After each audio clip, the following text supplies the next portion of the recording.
Good morning everybody and welcome to Wild Earth this morning, and a view of one of the animals we haven't seen here for a while, the long lost wildebeest.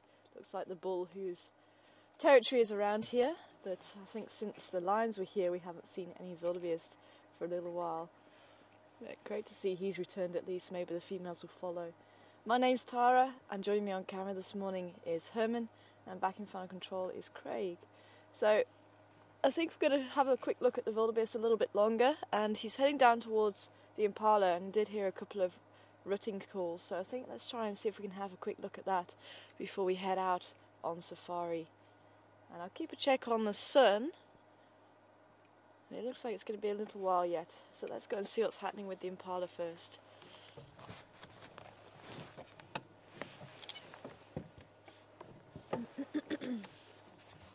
Slowly making his way there. And he did actually spot them from quite far away, so I think he's purposefully making his way there so he can go and be with the Impala for extra safety in numbers.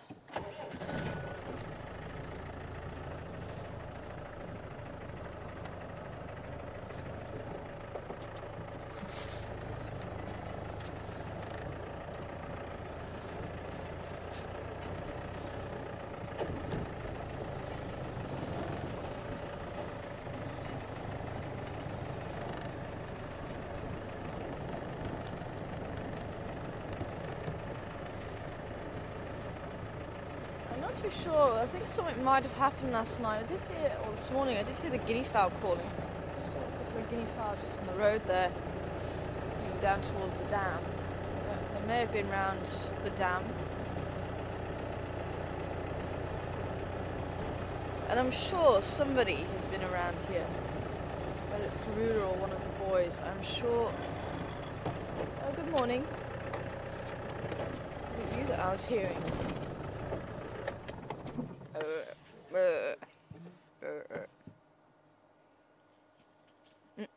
Chasing another male.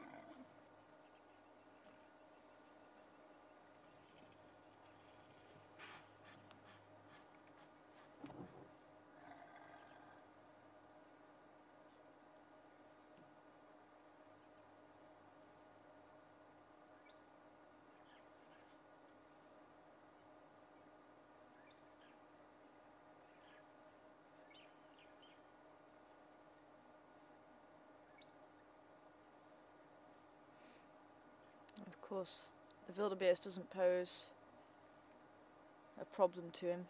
There's no way he would want to mate with the female impala, so we can just ignore him, but certainly the other male who's chasing, he does have a problem with.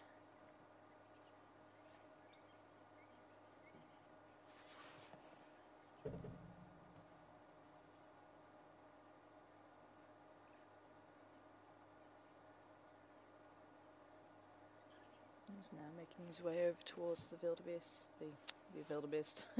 the female impala. The wildebeest joining him.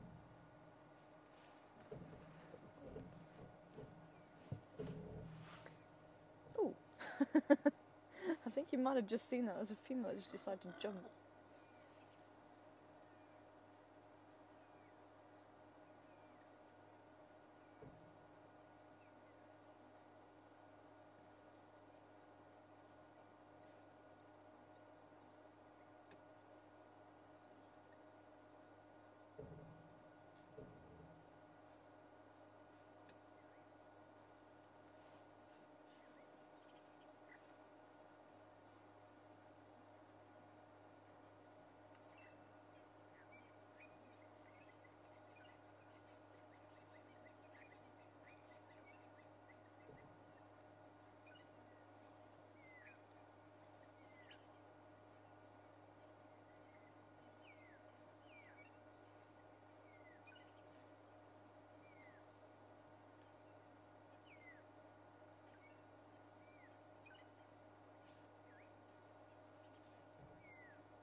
He's watching. There's some more Impala crossing. And they were looking at him and looking at something else over the shoulder. I think he's decided actually it's nothing really too much to worry about.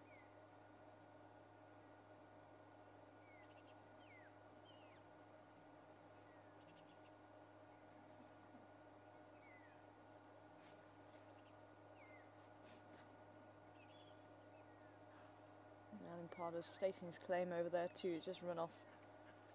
And here he comes. He's chasing another female just behind the wildebeest.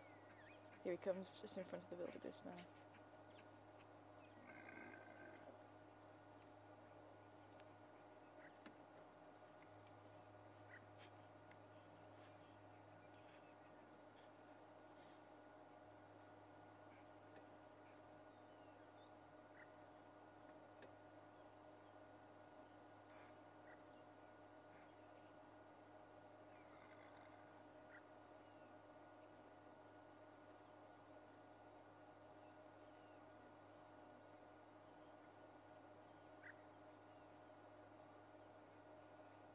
Could be she's still in estrus.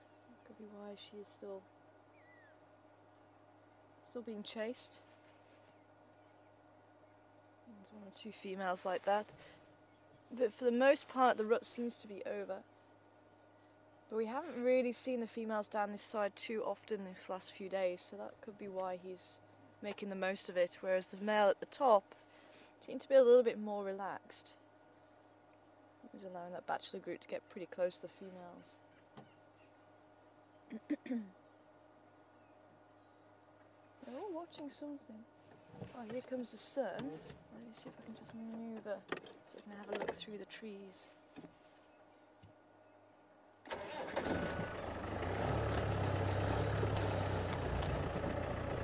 Get it through there.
Good morning, Anne.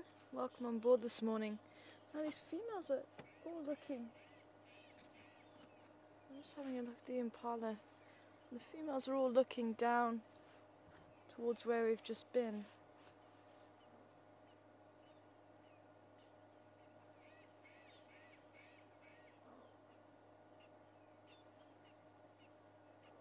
They do seem to be a little bit wary, but there was a kill made very close by. I don't know if that's the scent that they're picking up. Could be.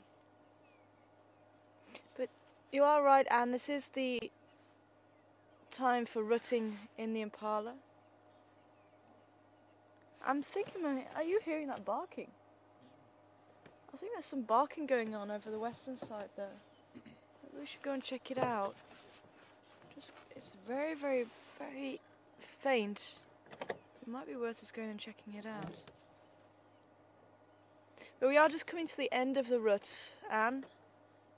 So some males are still territorial, whereas some are a little bit lenient now. Certainly this male strutting his stuff and keeping the other male at a distance.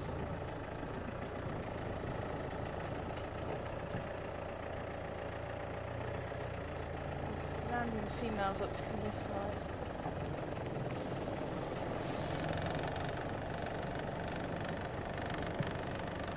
They're not alarming or anything, but they're just all stood there and look down the way.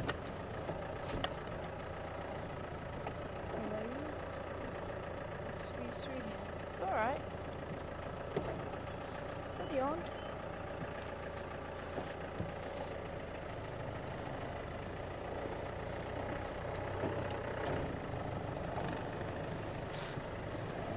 And still no baboons. Baboons are on a long weekend down in the south.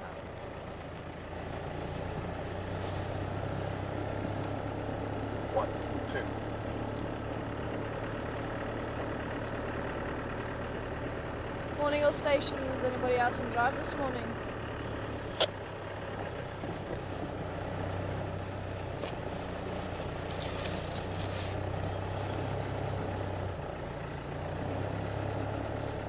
Hardly came from here.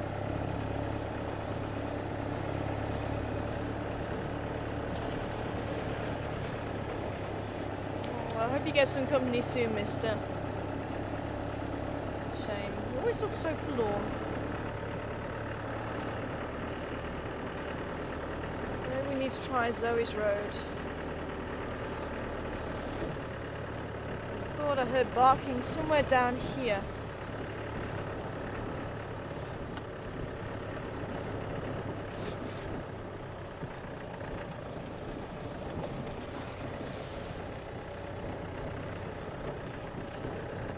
The Franklins were also calling.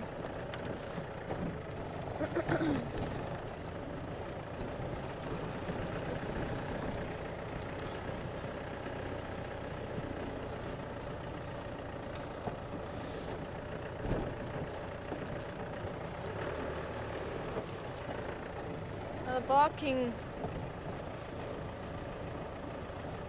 may belong to a kudu or bushbuck. It's their alarm call.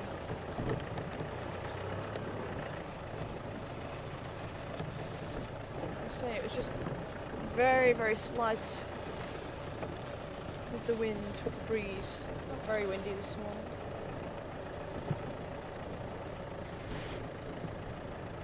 But I did hear the sound of the hyenas probably about 5-10 minutes before I woke up this morning. Probably put it around 20 to 6. 25 to 6.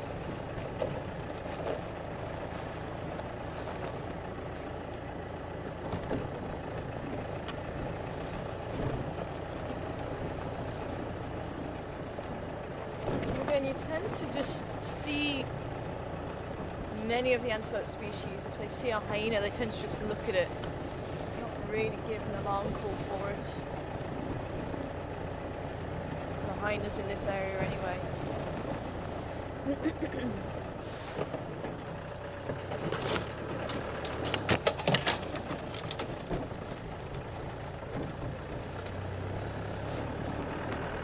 Just switch off here and see if you can hear it.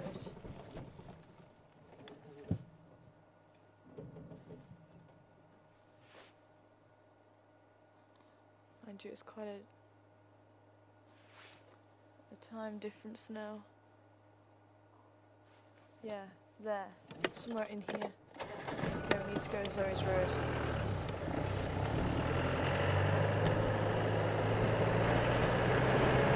But we need to be quick about it. So I thought it was, I heard it once or twice. Somewhere in here.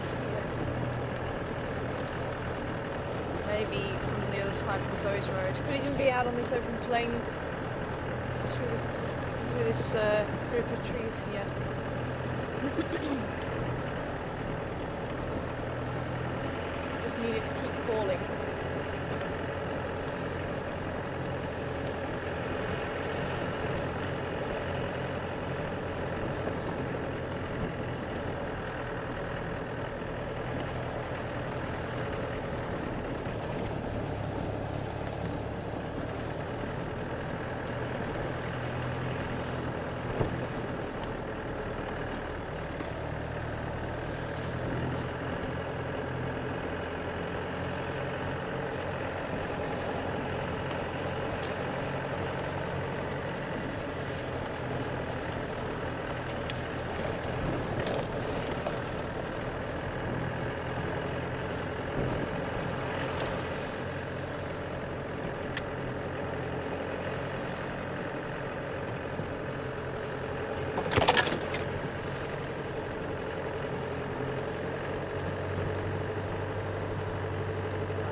Mission.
Might have been our last call.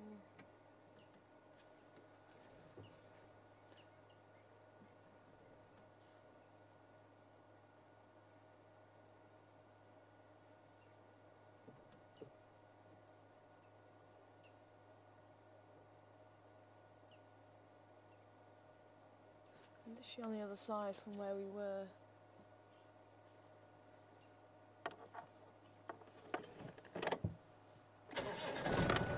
That might have just been our last call.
Good morning, how are you?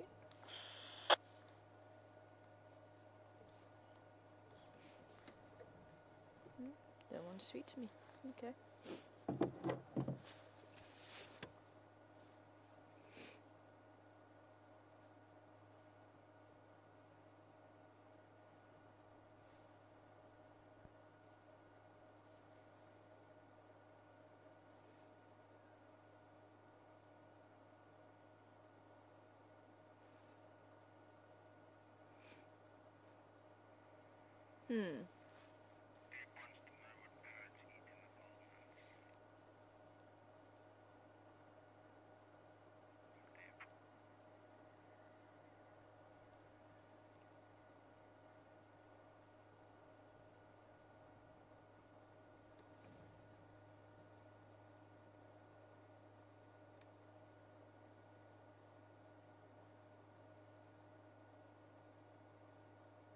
quite pretty. That's quite pretty through there.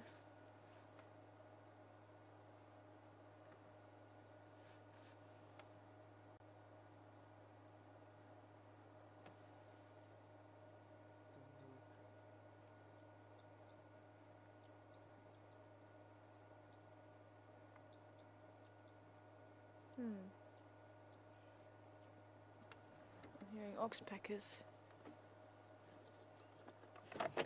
Shame. Could just have done with that. I think it possibly was a kudu. Either seeing the kudu or the kudu just barking a couple more times, trying to pinpoint. Oops. Still just a little bit of a distance away from where I heard the barking that last time.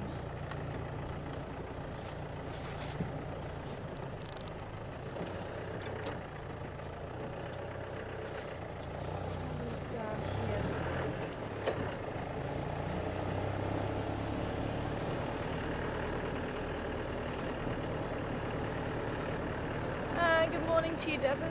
Welcome on board this morning. I'll see if I can try and find a parrot for you this morning. I've been hearing them occasionally, wanting to know what they eat during the winter months. And some of the trees do still have their seed pods, especially the acacia trees. You'll find the seed pods around different times of the year. They tend to few of those.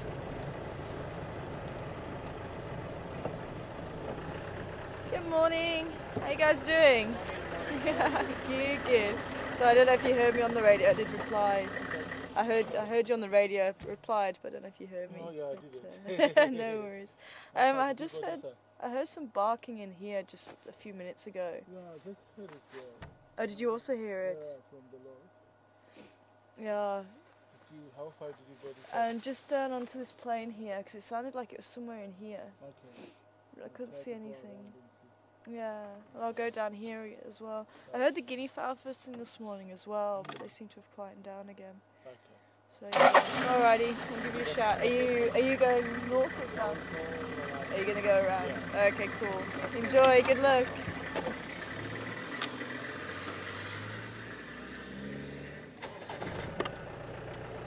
Yeah, if Texan's going to keep going down that side, we'll go back this side just see if we can hear it. He also said he could hear the barking. But from where we were, I said it was further up here. What do you reckon, Herb? You're not sure? Okay, well if he's going to go down that way, we'll go around this side again.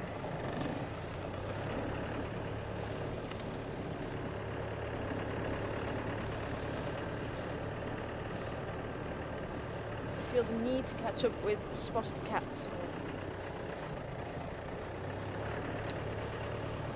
We've seen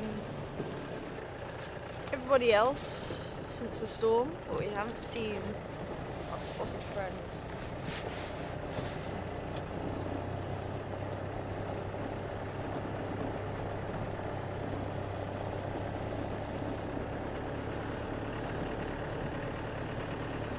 A brown-headed parrot, so you can find one for you and stop for you, Dennis. So that very high-pitched call is unmistakable. Characteristic of the parrots.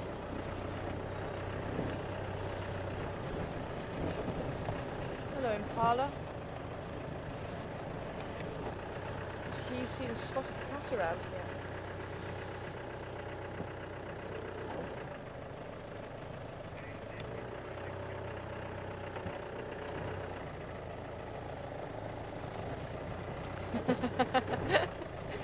I like that, Anne. Anne saying she's trained her cat to bark.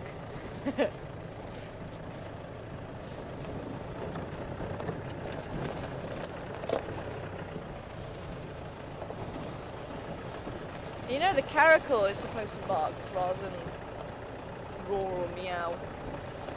Quite a small cat known as a rooikat in Afrikaans. Got black tufts on the ears. beautiful looking cat. It almost looks a bit like a lynx. I think it is actually called the African lynx too.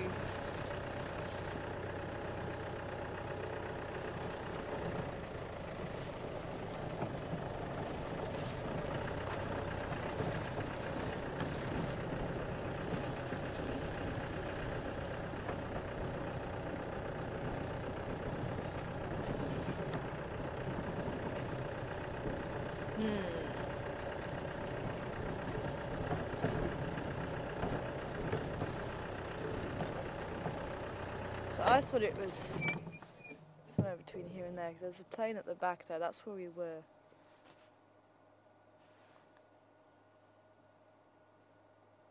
But I think that was the last of the calls, sadly.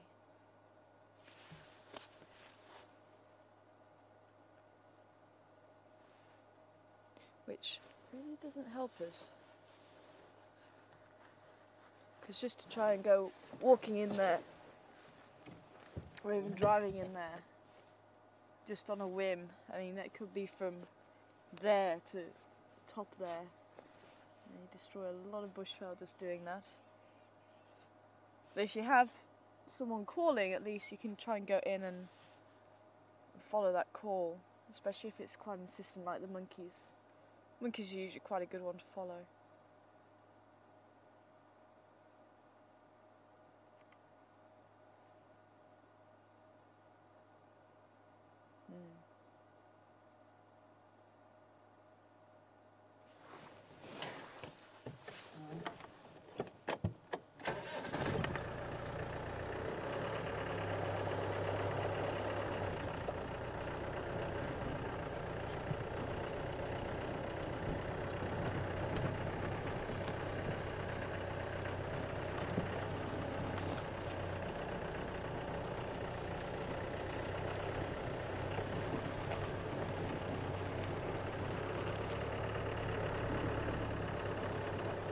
Beautiful shot of the Hornbill just in the maroon tree here, look. In the sun.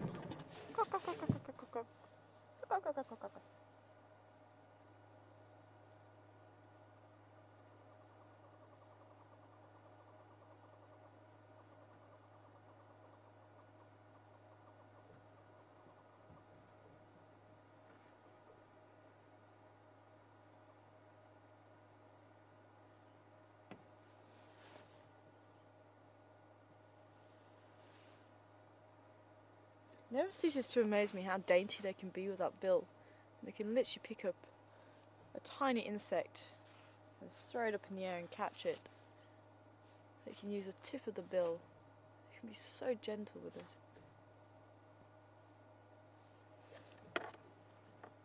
It's still there. There it is.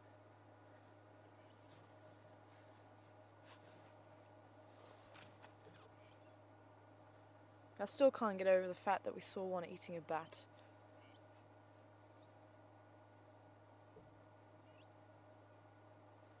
Some of you might remember...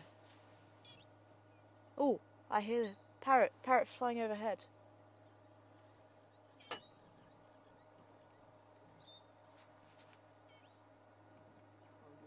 Yeah, nice try though. Well done for keeping up with the Impala, by the way. I was very impressed. Okay, well, parrot's flying that way.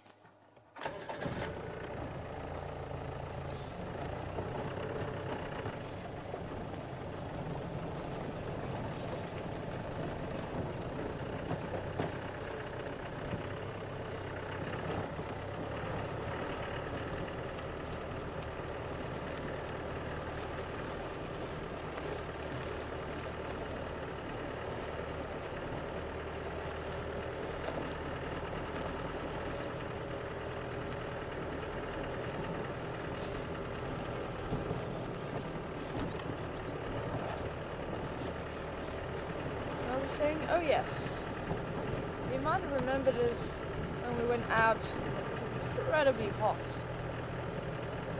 The equipment was being a little bit temperamental,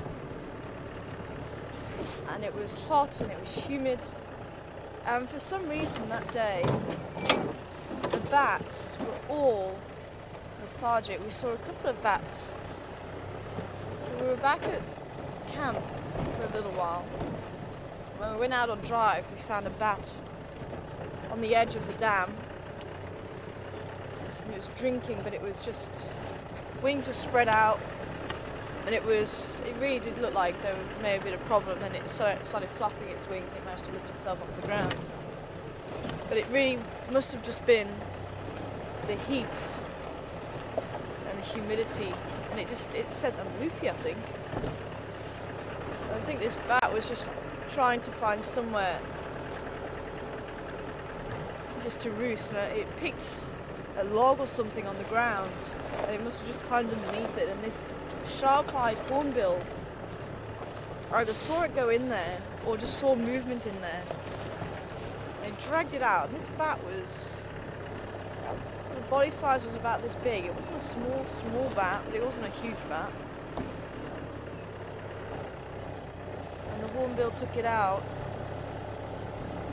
and I could not believe, but he actually managed to eat it. I didn't think he was going to be able to get it into his mouth because it was pretty wide.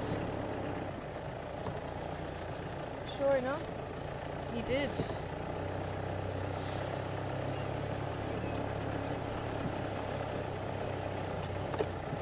Quite amazing. I don't remember seeing that on the list of things they eat. It just goes to show nature is so unpredictable.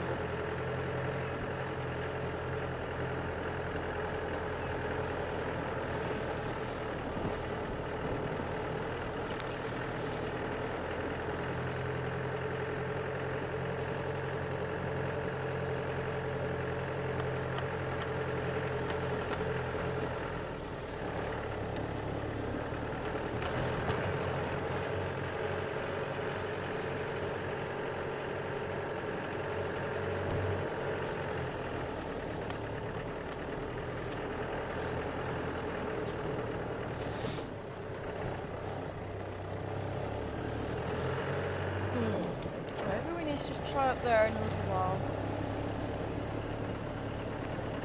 Come back a little bit later on.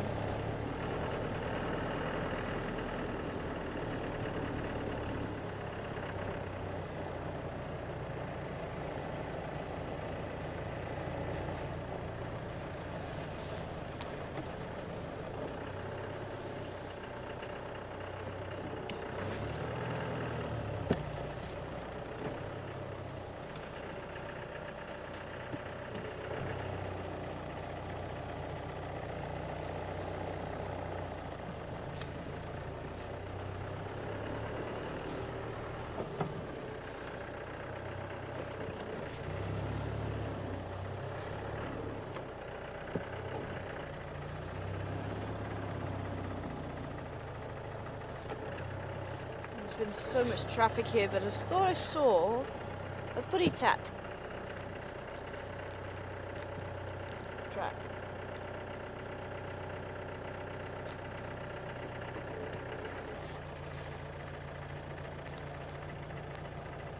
And now all I'm seeing is hyena, so maybe, oh no, there it is.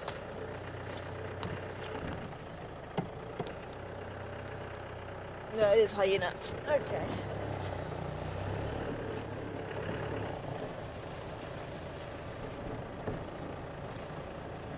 Let's go and quickly check out the hyena then. See if it's active. We haven't been there for a few days before heading on.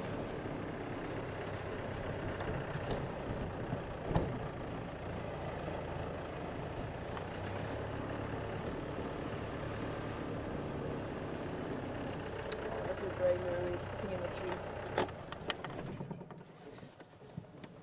I prefer that name, even though the name has changed. It's now grey go-away bird.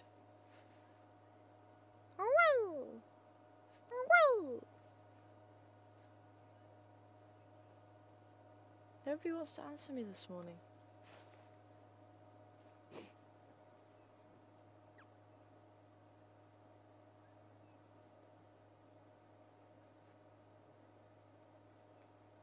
Oh, okay.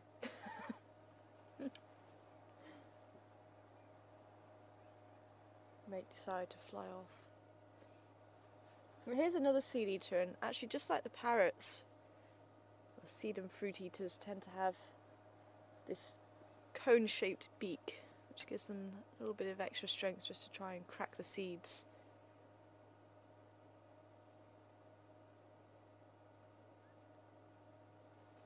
Also, they'll scramble through trees and eat seed pods and fruits.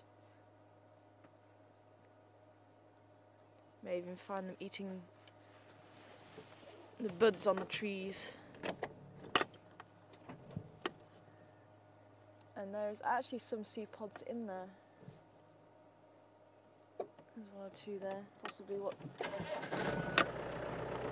was drawing the go-away birds into that tree.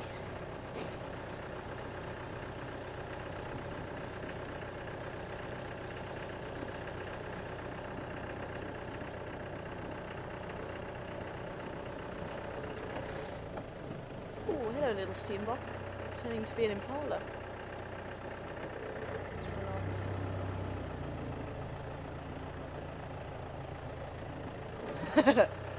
Okay, I'm gonna try and see. He was literally just sitting here. I couldn't go backwards because he was actually looking at me. And the impala have all just looked up and looked at him as if to say, yeah, and? I can't see him now. But he ran amongst these man impala here. Oh, is that it? Ah, there he is. Where he was.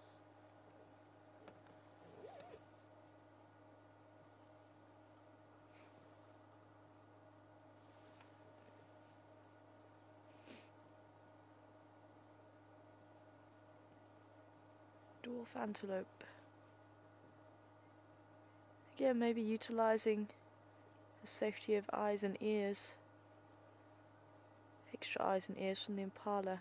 Now we just saw the breeding herds, and this is the bachelor herd I was just talking about, where some of the rams are chasing them away. And these rams may have lost condition, they may be slightly younger, because when a male is holding on to a territory and he is completely focused on breeding, to such the extent that if there's females within his territory, he will very, very briefly eat. But sometimes he won't even eat at all. You see there's the ram just in the bottom right of the screen now. He's actually telling the other ram just to keep his distance. He was licking his lips there, and just his whole posture was saying, you know, this is my space, keep out of it. So they still have their own space within that within that bachelor herd. So the male who's holding onto a territory may lose condition over a few days, maybe 3, 4, 5 days, and males who are in a bachelor group will be able to eat, build up his strength, and that's when they might just try and steal the territory away from that particular territory holder.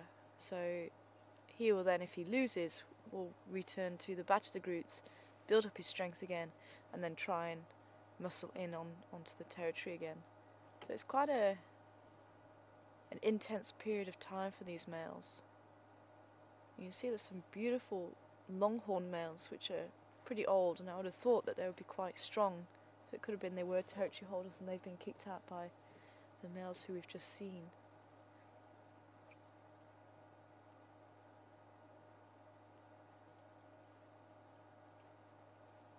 But we are coming to the end of that period now, and we're going to start seeing these males mixing in with the females again, especially some of these younger males.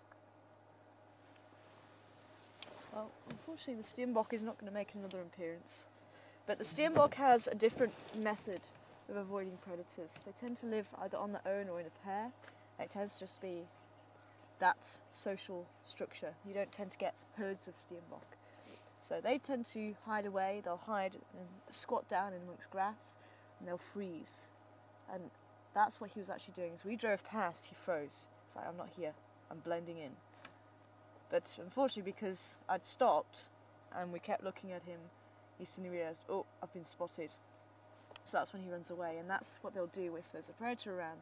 They'll stop, and they'll freeze, or they'll keep sitting down until that predator either walks away, or if the predator gets... Have you seen him? Oh, there he is. There he goes. Been spotted again. So as the predator gets closer and closer, if he gets too close, then the steenbok will run away. And that just may frighten or give the predator a startle enough that he takes a step back, and that may just give the steenbok that second difference for survival. So that's why he was watching us, standing still. As soon as the camera was panning round and we moved, that's when he was, oh, I've been seen again, gone. Whereas these Impala have the safety in numbers of the herd. So if you're in a big herd, you might be less likely to be picked off than if you're in a small herd. And that's why you get different species, like the wildebeest, the zebra, all those different herbivores grouping together, increasing the numbers and increasing their own chance of survival. And especially if you're a fit animal, then the animals that are maybe injured or ill or lame or whatever, they may be a little bit slower. So if you can run away, then they're kind of left behind. And that might be the individual that the predator goes for.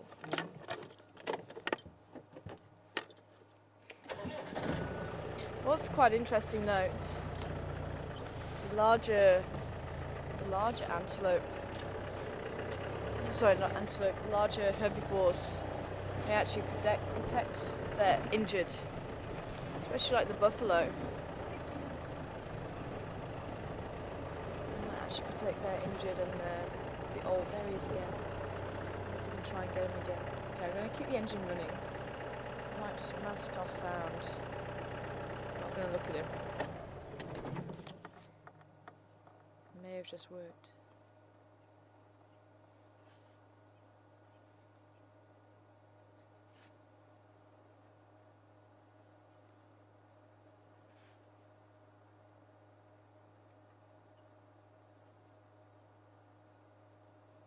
Start to feel a little bit more relaxed here. See the ears are twitching. And so if he was really concerned, you wouldn't see any movement from him at all. There he goes. Changed his focus on something else.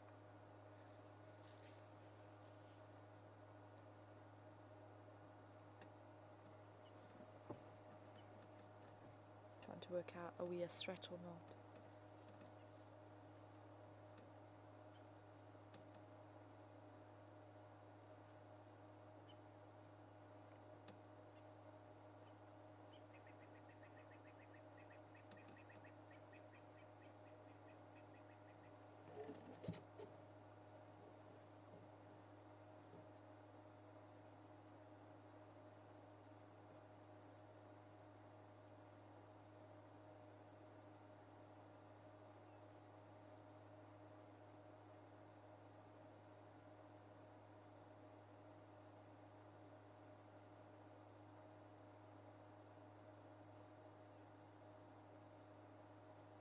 See his nose twitching.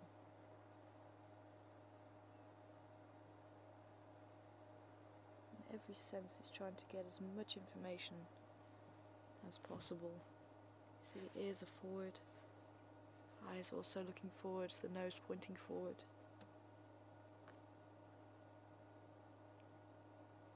And if you have an animal standing like that in front of you, it doesn't mean they're trying to work out what you are, they're alert to you.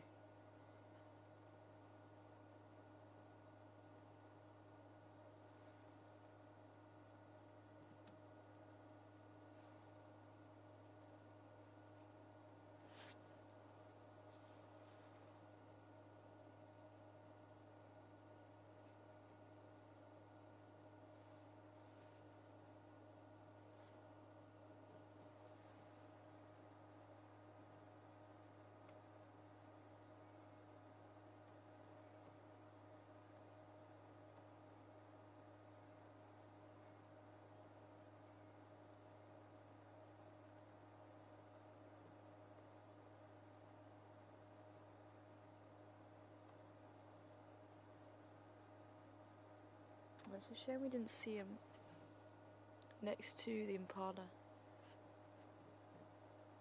You could see the size difference between them, but he would quite comfortably run underneath the legs of the Impala with room to spare.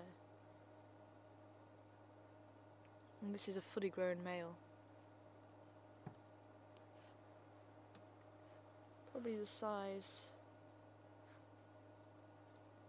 maybe about a Labrador puppy, who's about 4 or 5 months old. So not puppy, but fairly young puppy. Slightly larger than your domestic cat. You can see now he's realised, okay, doesn't need to worry about us. The focus has changed, he's turned his back on us, and now he's eating. And that just shows an animal that is pretty relaxed. Especially the fact that he's turning his back on us. That's one of the most vulnerable positions for an antelope to be in.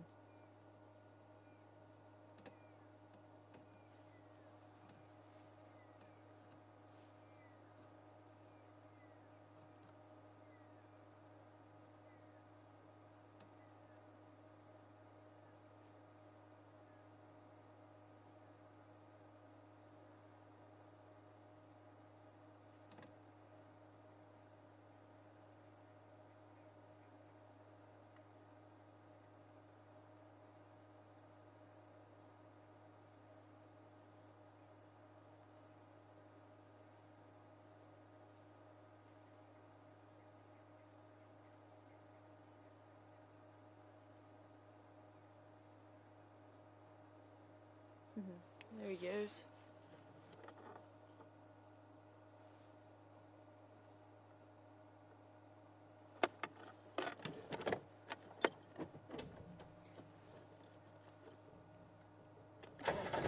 Okay.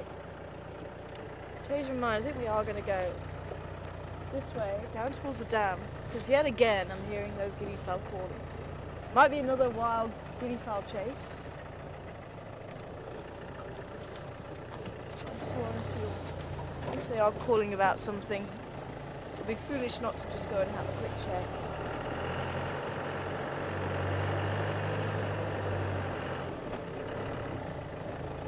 Thank you, boys.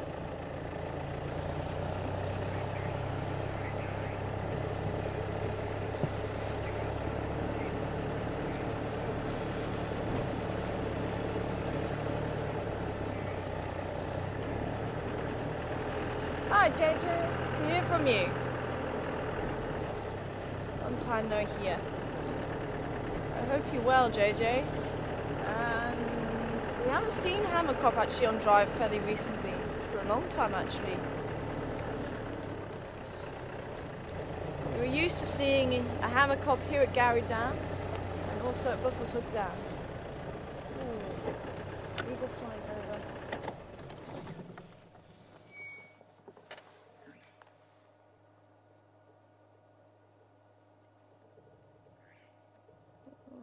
Actually going into the sun. I can't see. I couldn't see who it was. Possibly have been juvenile Jimajine, the African harrier hawk.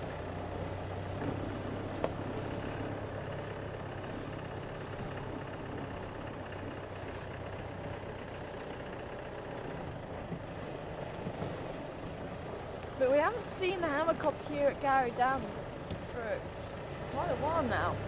And we hadn't actually been up towards Buffalo's Hook Dam. Maybe we can go up towards Buffalo's Hook Dam today. The thing is, there's been much activity after Tingo. I am convinced somebody is here, we just need to time it right to see them.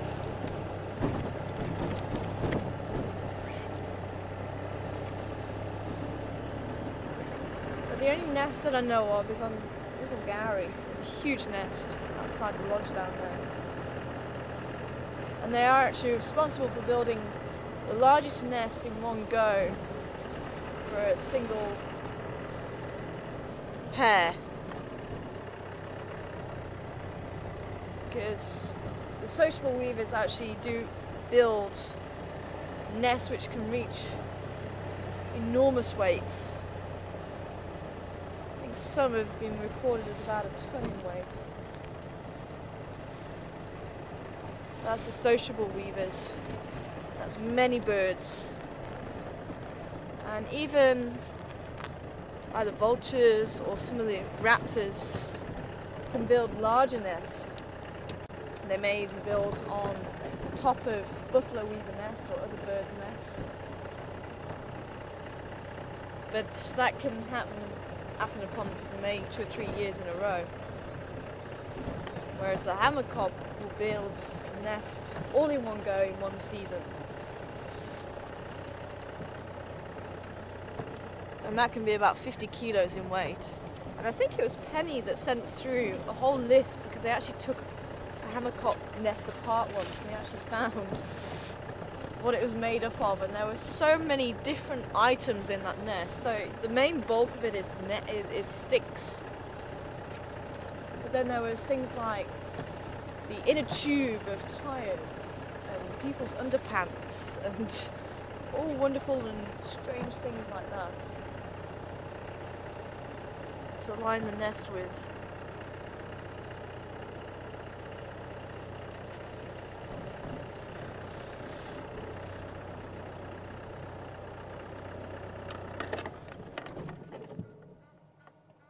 Oh no, Goose is still calling.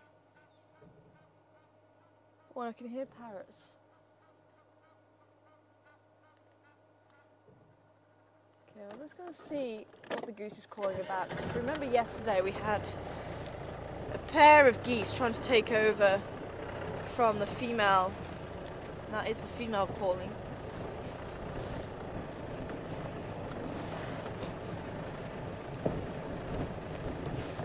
I'm smelling urine. Urine or waterbuck.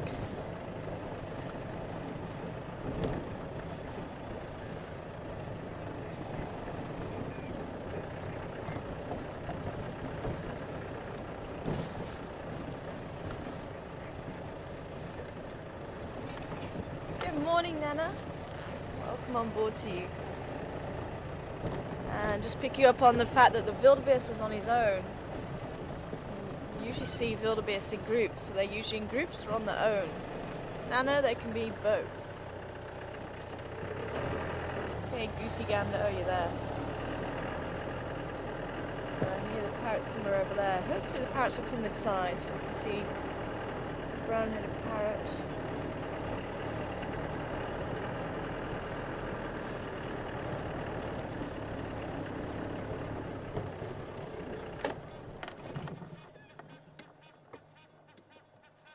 Okay, what's upsetting you today, Goose?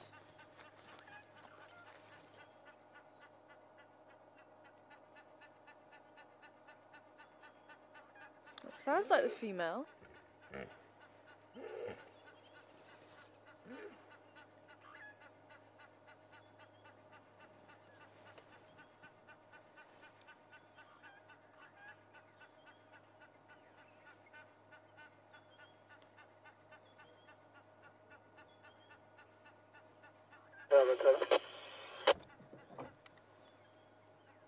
Standing by? Do you have any luck at that? Lutu at the moment, down by Gary Dam, and Lutu so far.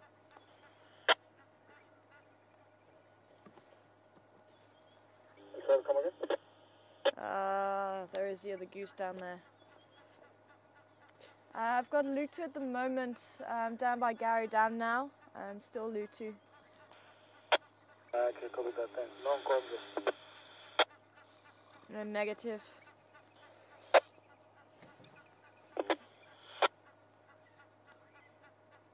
I think I'm gonna head over towards Buffelshoek Dam and see if there's anything around there, and I'll come back here a little bit later on.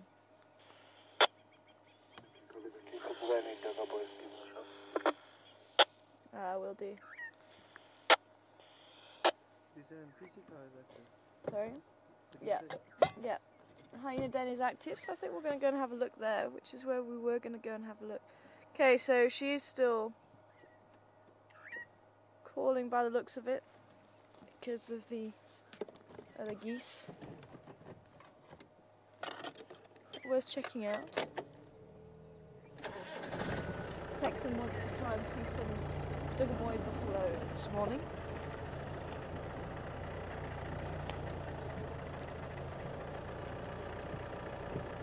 So, let's have a quick look. We'll go through here and around the top there, just to see if there's anybody moving around. So I'm still convinced there is somebody here. So if I could actually split myself in two again, I'll keep wanting to do that this week. I'd probably stay here. You can listen out for anyone giving an alarm call. Although the baboons aren't around, so we don't have them to keep an eye out for us, and the monkeys also, haven't seen them this morning. I am convinced somebody is around here. But yeah, let's go to the hyena den and then we'll pop across towards Buffalo Dam and see how we do for time. Maybe come back here.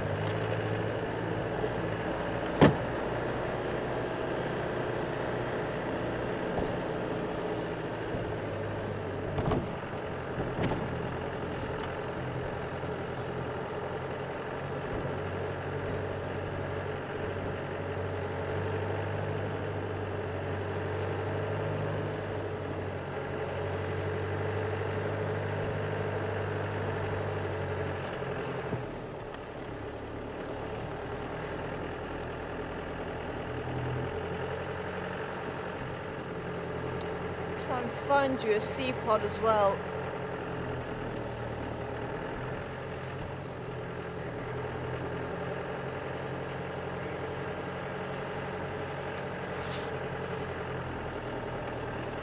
So just coming back to the wildebeest question, because I didn't really explain it.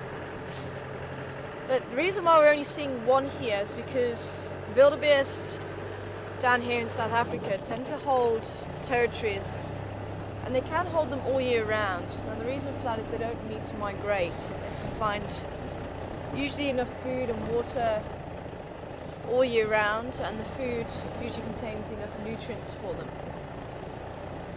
You then get the female herds, as in many antelope. You get these female units,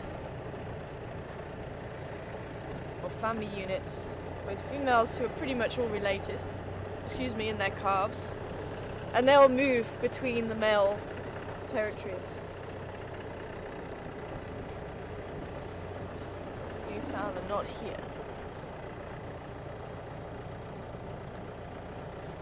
Couldn't hear them from down there either.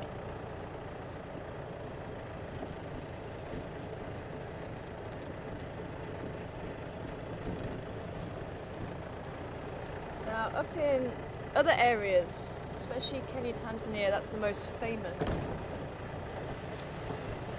they do need to migrate, and they've actually found that it's the level of phosphorus. They need it to be quite high in their food because they need it for breeding. They need to have quite a high level of phosphorus to breed, whereas some of the other antelope don't need as high a level. So it's not only the food, but it's actually the nutrient level in the food that they need. And that's one of the reasons why they think that these animals migrate. There's been a lot of research done in that, because there are some species of antelope that can stay put in certain areas, and some that have to migrate.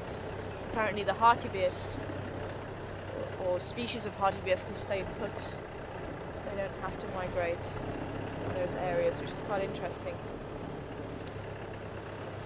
So that's when these family units will all join together and move as one. So it does depend on the area that you're in, which will dictate how these animals organise themselves. Now during the summer, there's plenty of food here, very nutritious food here, so we tend to find the wildebeest herds staying around here. We basically saw them either here or Impala Plains. Those are the two areas that we saw them, but basically they spend much of the time here. Now we're going into winter. We're not seeing them as much. In fact, since quite a number of the calves were taken by predators, and I think the last resort was the lions a couple of weeks ago, we haven't seen them here. I think they've moved out of the area for now. But you will find that they do move around a lot more during the winter time. So even though there is still food, they still need to wander further for it.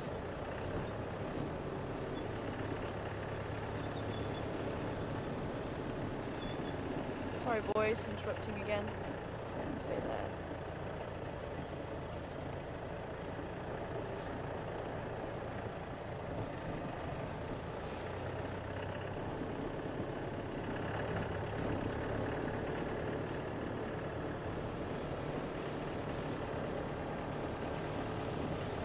And if we do have any new viewers, if you'd like to send through any questions, please do. Send them through to questions@wildeirsafari.tv. As you can see, this is live. We can get any question through on what we see, or maybe it's just something that might just spring to mind. And I can try and answer it for you.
Snakes been moving around.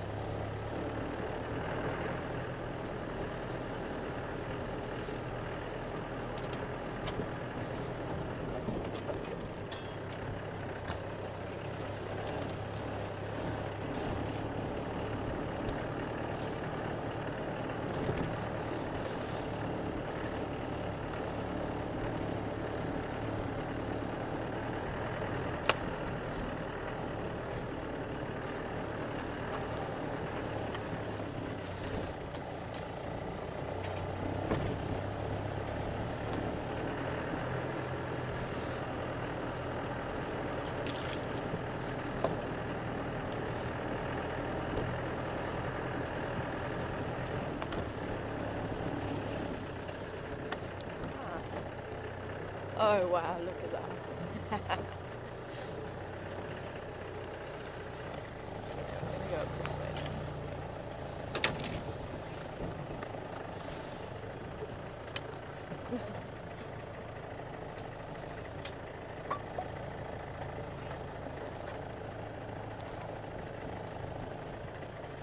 This side of the den.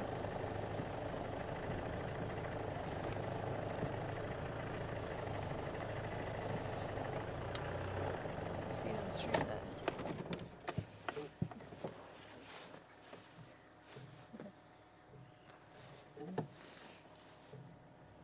So I can see, I think there is still a 6 here by the looks of it.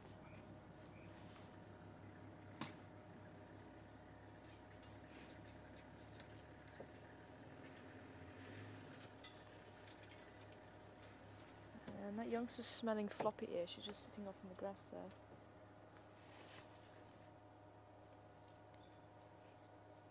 Now, if we can maybe scan across, there's actually a little tiny little black cub there, just to the left, where they usually sit. That That's quite a young cub. It's very, very dark. There he is.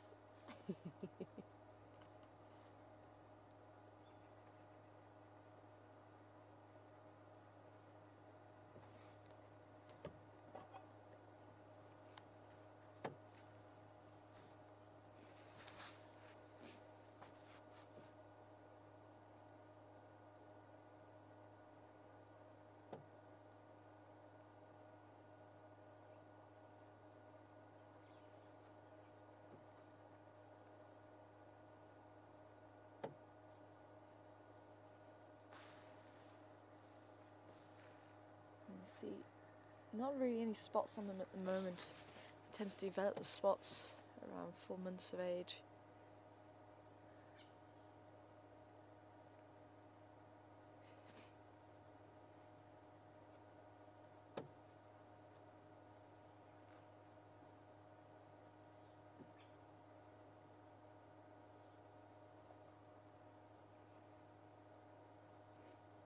This might be about a month and a half.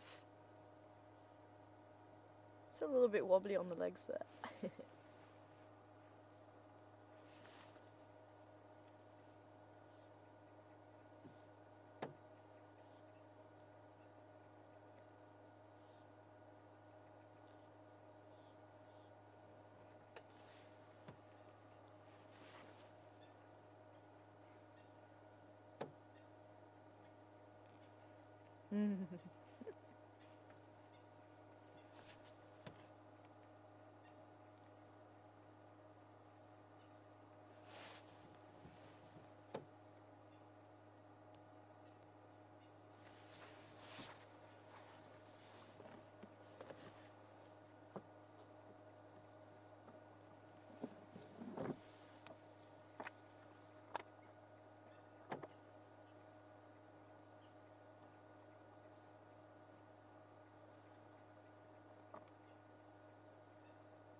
See, it makes a very good chew toy.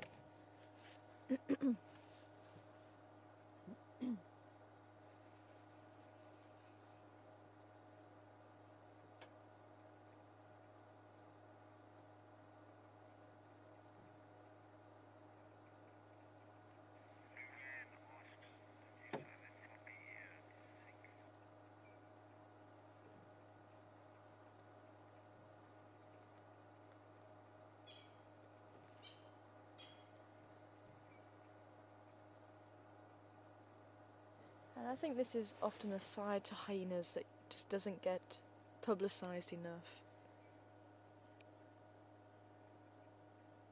Such a tender moment here on Wild Earth. Spotted hyena female and her cub. And grooming the baby is just as important as that with lions and their cubs. And unfortunately, they are the ones with the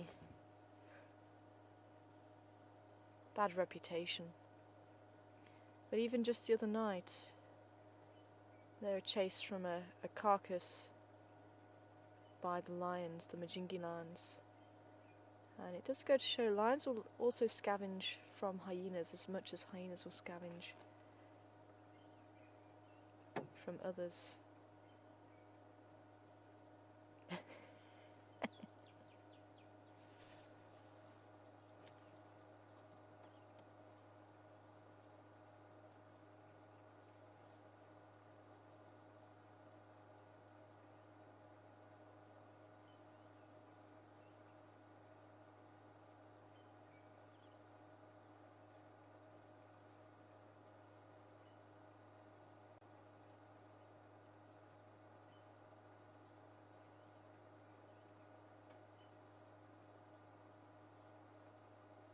I think there is 6 cubs around, and the rest actually went further to the back of the mound.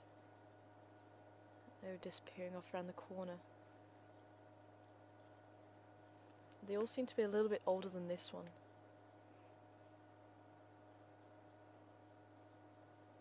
But good morning to you, Luan. And wanting to know, is Floppy Ear sick?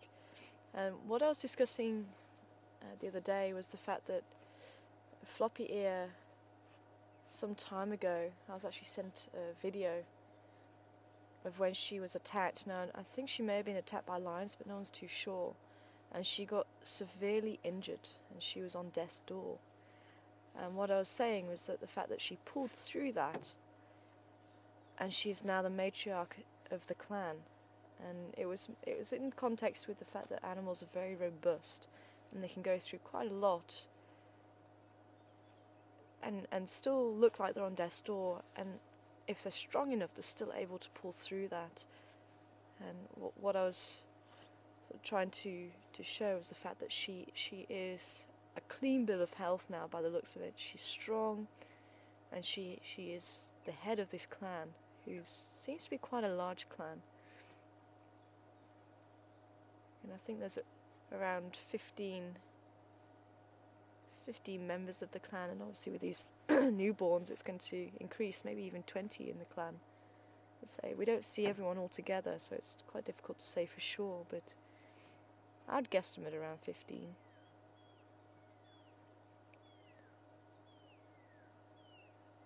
Oh, here comes the other ones, look. We're able to have a quick check. I think they're probably about just around 4 months old. Oh, it's just gone behind the tree now. Oh well, I'll keep looking up the road, and if we see another one up the road, I'll let you know. Because that's actually really cute with the older sibling now.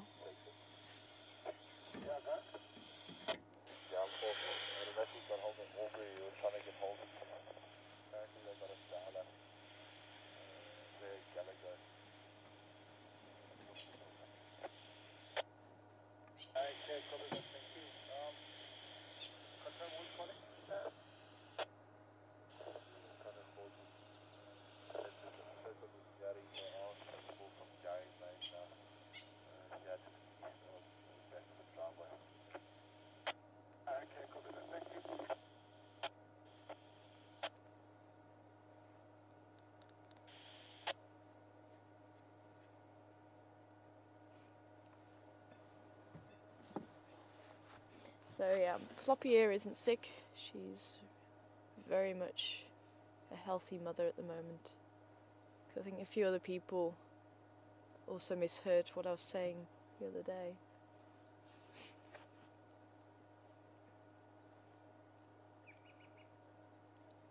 And she is quite a strong lady.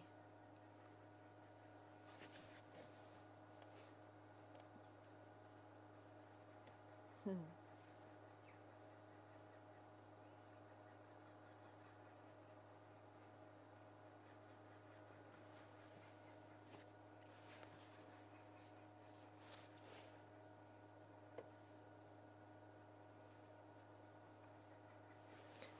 It looks like it might just be coming out now.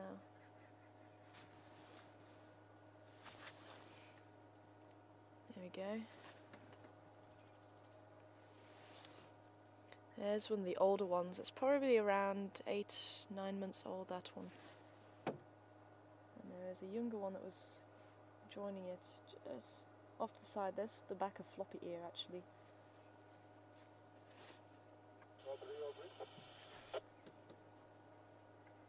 It looks like it's not going to follow after all.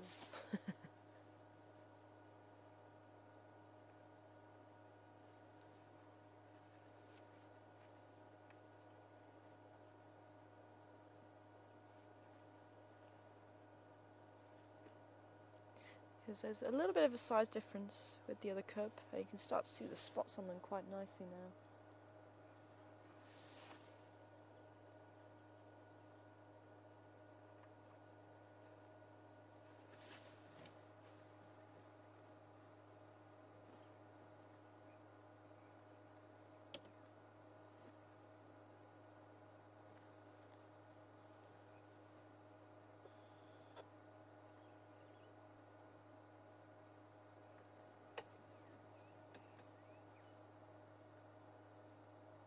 Oh, look at that. Family portrait.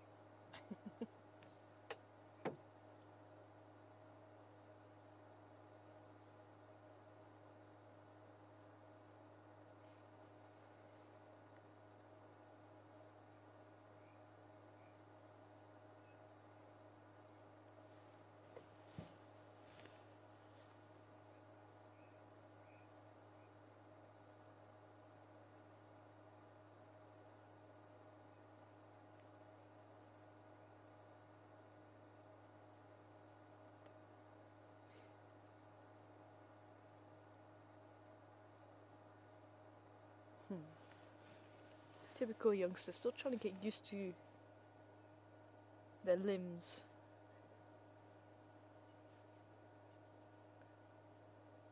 Almost probably copying the behaviour it's seen from its mother, but not quite following through. Trying to scratch behind the ear.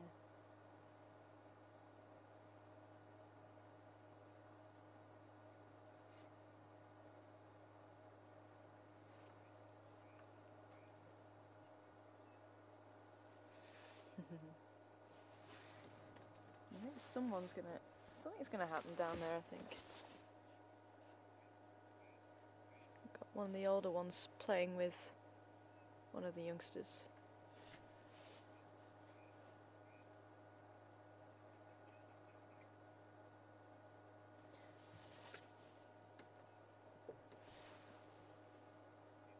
I'm just a little bit reluctant to move at this stage because I don't want to disturb them. There we go.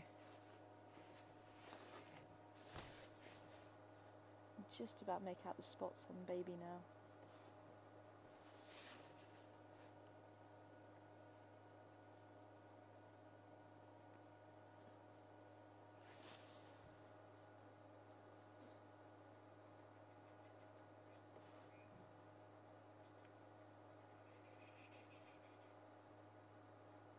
And there is Floppy Ear herself. Now the reason why we know that she's the matriarch is because she doesn't go and greet the other hyenas, they come to her to greet her. And just like if you've ever seen dogs greeting each other, they sniff each other's anus, and it's the same sort of thing with hyenas, they sniff each other's genitals. And the more dominant hyena will have the subordinate or the lesser or lower ranking individual come up to them and sniff their genitals first.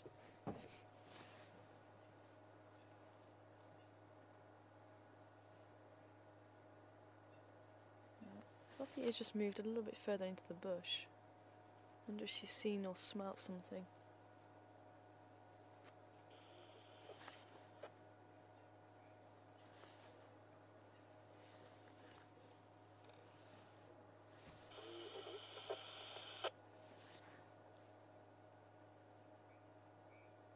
Maybe we can try and get... Oh, here comes a little one again. So maybe we can try and get a different perspective. I think we'll stay here just while the two are out in front of us.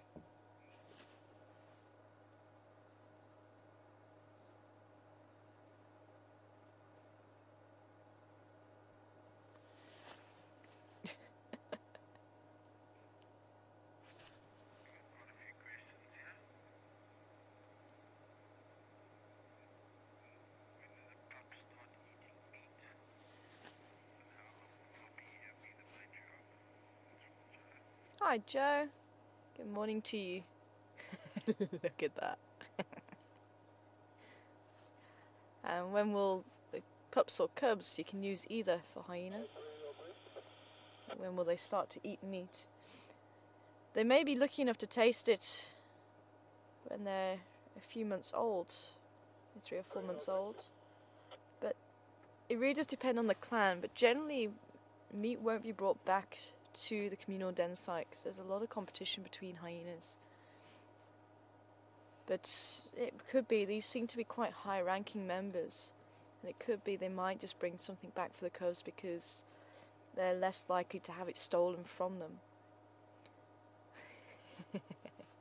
Even a tree at this stage is a good plaything.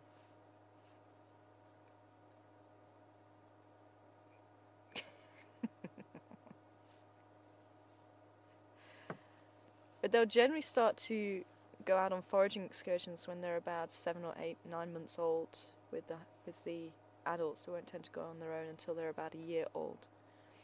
So for some it may be that age that they first eat meat. But that's why they have such a long weaning period. It's usually about a year, but it can even be up to a year and a half sometimes. How long is Floppy Ear going to be matriarch for? It's hard to say. It could be a number of years yet. She may be overthrown. He's very bold, this one. Do you think we're able to take the camera off and drop it over the side? We're going to see if we can take the camera off and drop it over the side so we might be able to see it. Oh, it's running away now.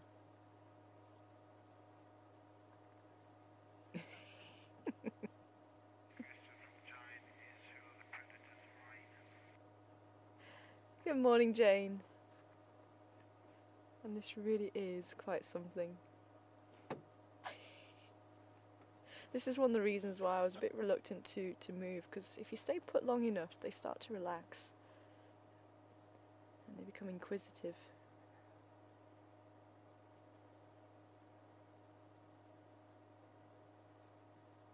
I don't know if you can hear that. Don't sit on its head. You might have been able to hear that.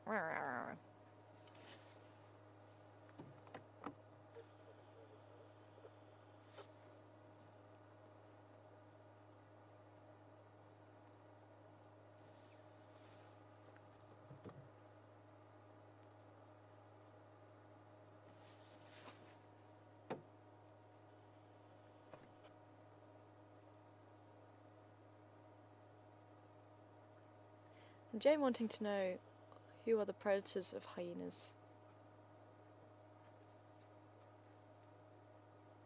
Sure.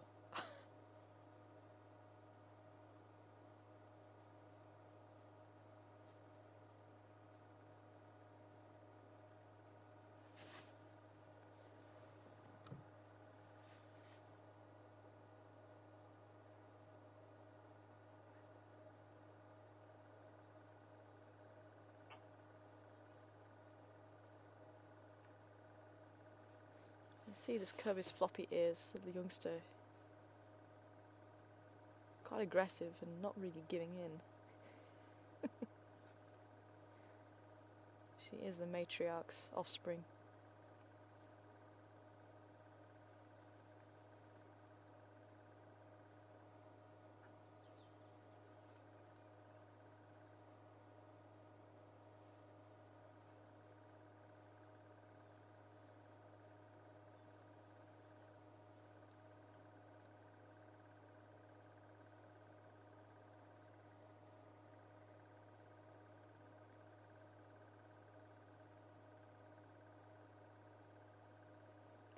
And the main killer of hyenas is generally lions,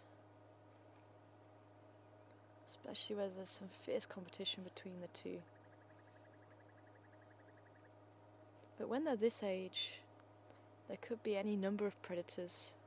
The cubs usually get left alone at night when the parents go foraging, because every mother will suckle her own offspring. We won't have one female staying behind and feeding all the cubs. So it's sort of each mother for her own kind of thing. And that's when they can become quite vulnerable. But they do have little holes in this termite mound, and there'll be small holes that even adult hyena can't get into. So that will protect them against other hyena of a different clan if they do happen to come through here. But snakes, a rock python would be able to eat a baby hyena, jackal, even leopard, if they find a baby hyena, might kill it.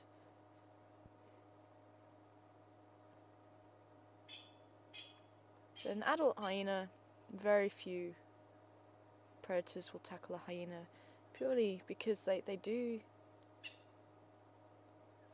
well, not purely, but one of the reasons why is because they do have quite a strong jaw. Actually got one of the strongest biting powers of all the hyenas, or all the animals. So they've got an incredibly strong jaw, and if they get hold of you, it's going to hurt a lot. You can see they're constantly chewing things, constantly chewing sticks, constantly chewing if there are bits of bone that are brought back. And they do have the strength to bite through large chunks of bone, whereas other animals can't. And they're building up those muscles already. No, you're a bit too big.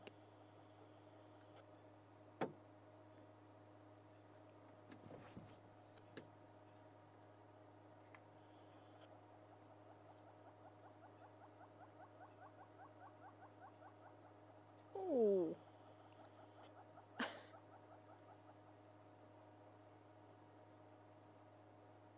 You can't be putting too much pressure on, because we're not hearing any yelping going on.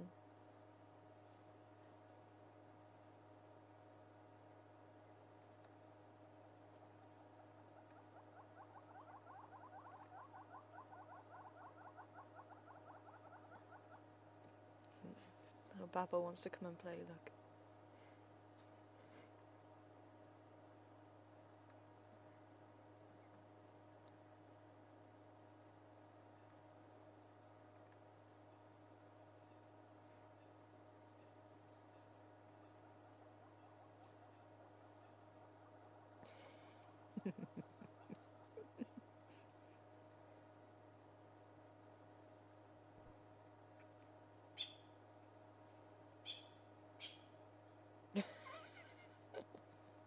Not too sure.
Shame. Little one, all it wants to do is bite its stick, and the big one's being a bit of a bully.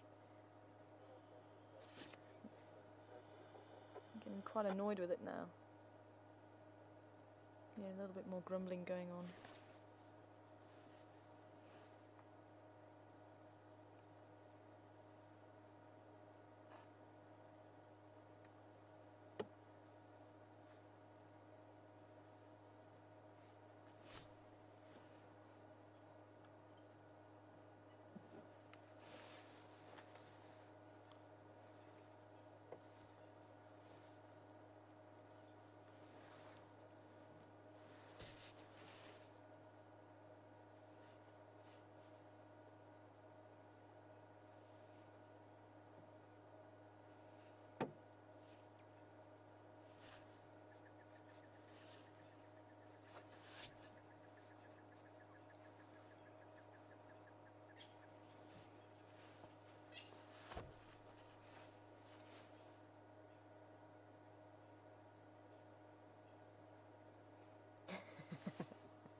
You see now, it can be the buddy.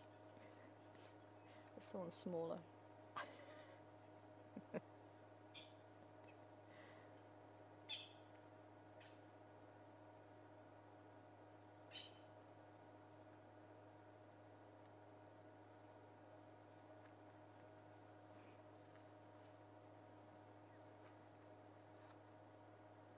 It's very interesting, that piece of stick. There must be a nice smell on it or something.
It's getting braver. It's not running as far back to Mum as it kept doing to begin with.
See, it's getting its confidence up now, look.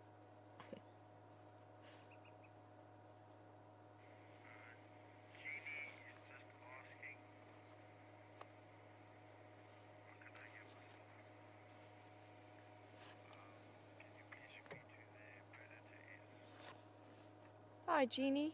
Wanting to know if I can repeat who the predators are.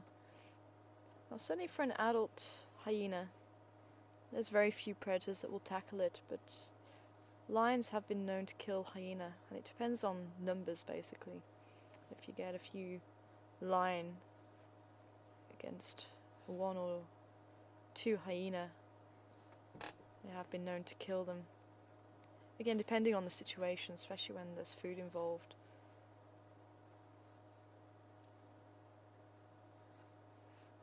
But if you get a lion with a few hyena, they've even been known to kill lion.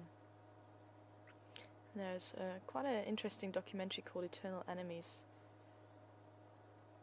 where a lot of this was filmed. And there was a particular hyena clan and a particular group of lions who, it was almost that they had a grudge against each other. And some areas where they do really compete for food, because hyenas are extremely good at hunting. They're a very successful predator in their own right. But to conserve energy, because they can eat large chunks of bone and eat other parts of a carcass that others can't eat, they can save energy by scavenging. As I said earlier, lions can actually scavenge and will scavenge from hyenas, whether it be a carcass that they've stolen or a kill that they've made, depending on the numbers, same as hyenas can scavenge from lions.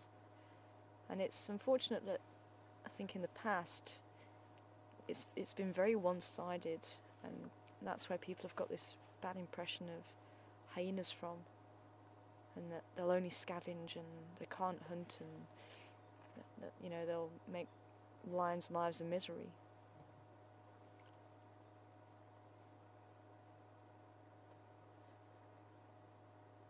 But the small cubs will be very vulnerable to other types of predators, and if a jackal came across here and they're hungry enough, they may actually kill a baby hyena if there's no adults around to protect, especially at night. But the cubs have little holes in the termite mound that they'll actually be able to go into, so other animals can't get in there, especially other hyenas too, because there may be other members of another clan that come through if they're bold enough, and they can be a potential threat to the baby hyenas. Snakes, like rock pythons, may kill and eat baby hyenas this size. Maybe even leopards, maybe even wild dog.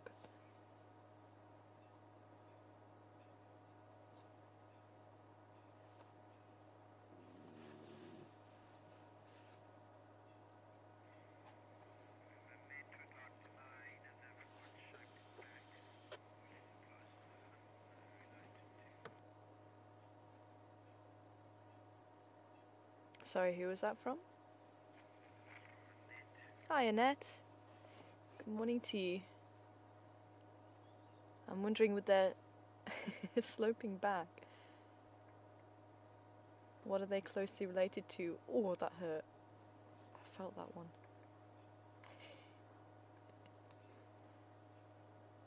And their closest relative is thought to be the cats.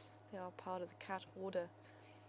And I think even just a few years ago, they were thought to be close related to dogs, and you can see why. I mean, they do have a very dog-shaped face, a long muzzle like the wolf, and even the claws stay out constantly like a dog.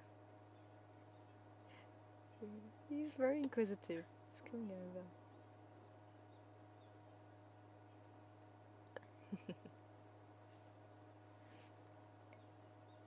But they are found to be closely related to the cats. And a lot of it's to do with the skull.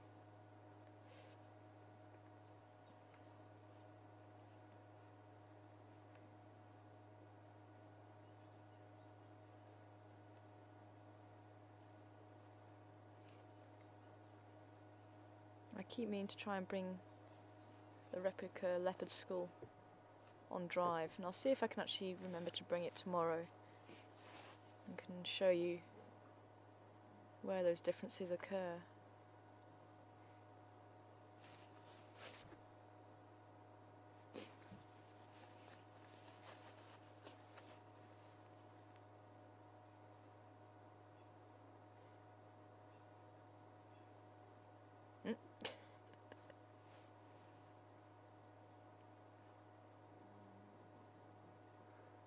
But that sloping back can actually help with a couple of things. And just like the wildebeest, they also have a sloping back, and that allows for quite a large chest area. And the wildebeest allows for larger lungs and heart to fill that area, and hartebeest also another type of antelope. And they can have quite a long distance that they can cover with speed. So hyenas also have that stamina. So that's partly the reason why with this big chest area, but it also allows for large muscles and large neck muscles. And the hyenas, as I said earlier, they have a very strong bite to them. So they have a lot of muscles there, but also they're able to carry quite heavy chunks of meat, maybe away from where they're scavenging, so if they can run in, grab a piece of meat and run off again. It might just be they can put some distance between whoever's kill it is. So if they are trying to steal from other animals, if they're on their own or whatever, they might just get bold enough that they can just run in and grab something.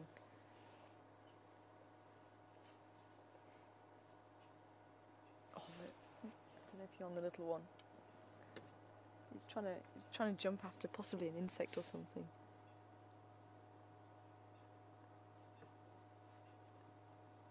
He's kind of just looking up above him. Maybe deciding that the other two play just a little bit too rough.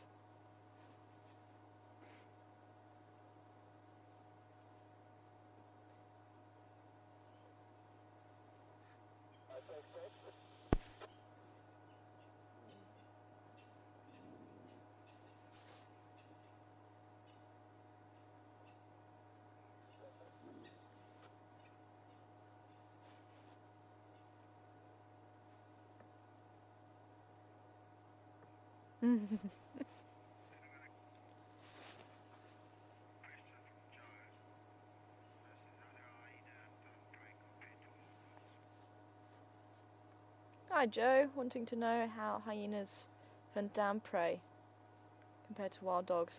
They will have a similar strategy in that they will chase their prey, and they will generally work together. And that's one of the times when hyenas do work together. It's when they're hunting. And they will chase the prey, and you may get one chasing the prey into other hyena, or they might just chase after it. And eventually, if they can grab hold of it, and it's not as clean in a sense as cats, but you will get, once one grabs hold, then the others will come in and also grab hold. Whereas the dogs will tend to cover a lot more ground. They'll tend to, and wolves as well. I think that'll be where the difference lies with the hyenas and the dogs.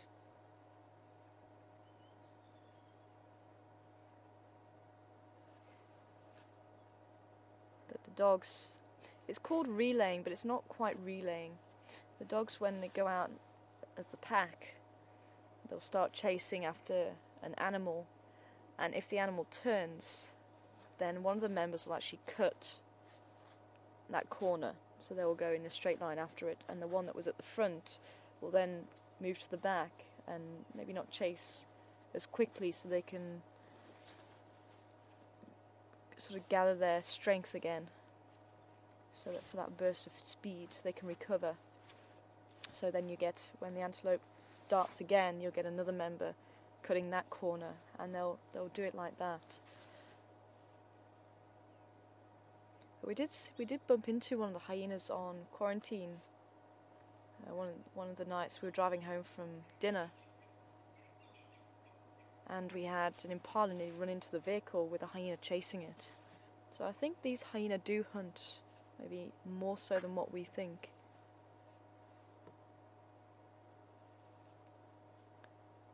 It's certainly numbers that help them, and they probably wouldn't be successful hunting by themselves. And what's quite interesting is that if they've picked a particular animal, they will walk past other animals to get to that animal.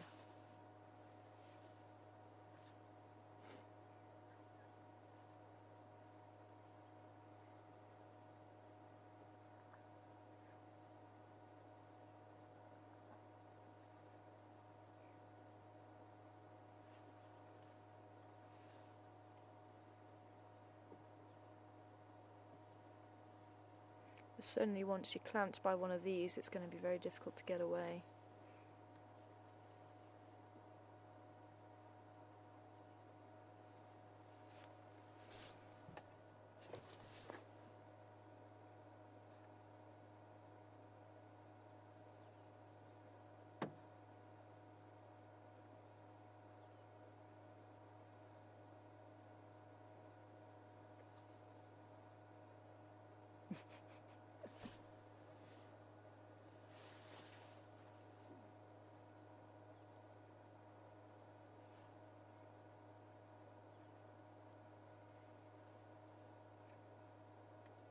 Oh, here comes some more coming in. There's another baby coming in.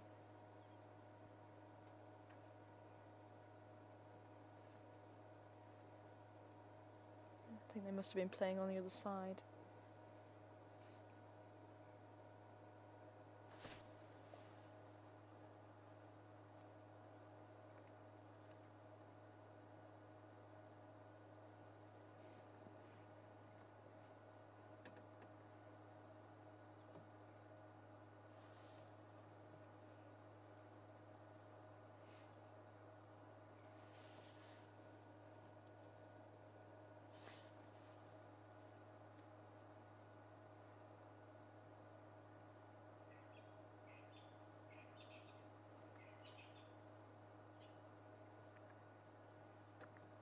Here they come again, look.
Sounds more like the Natal franklins, the larger birds.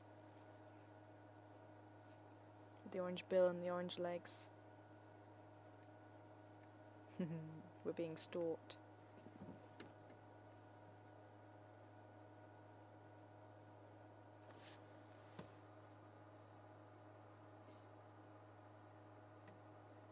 There's definitely something about that branch.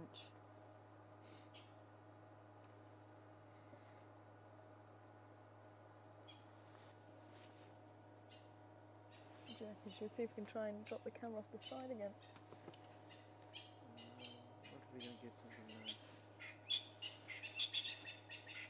It looks like they might come up to the vehicle.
Then you realise, oh, I'm on my own. And the other hyena's coming in again.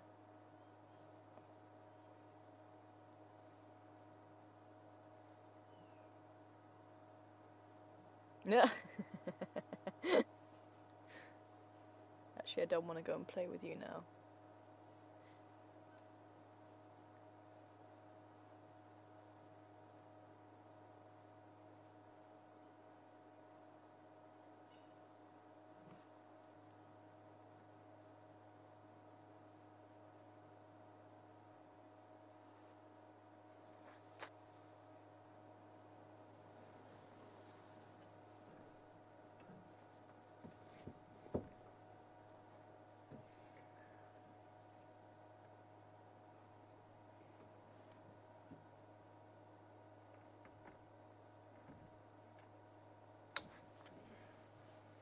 I don't know if we can see that greeting. The cubs were just greeting that older cub.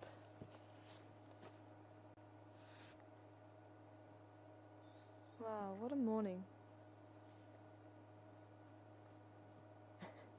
Got one walking right up to us now, look. Looks like it's going to come right over.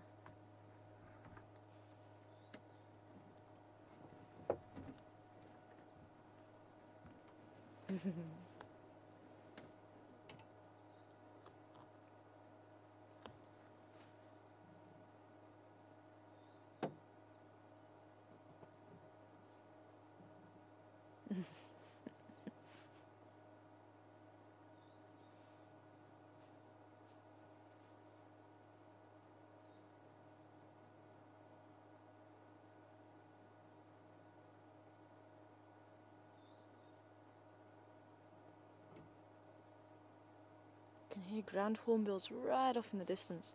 Woohoo, woohoo, woohoo, woohoo.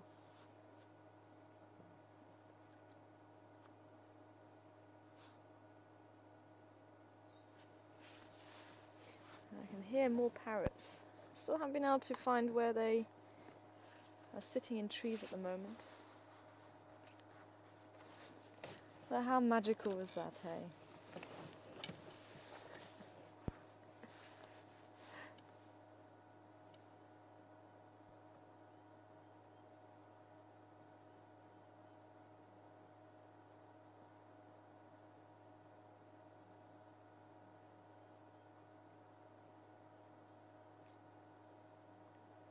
We may not have found their spotted relatives.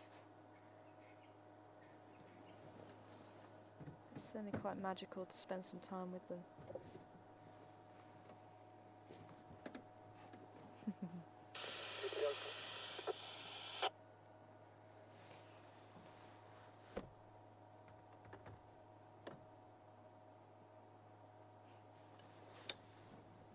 It looks like they are starting to settle down a little bit now. They've gone around the other side of the termite mound.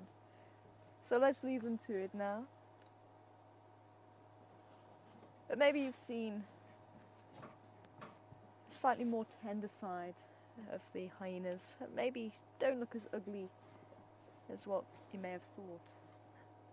I think they're very cute. I suppose beauty is in the eye of the beholder.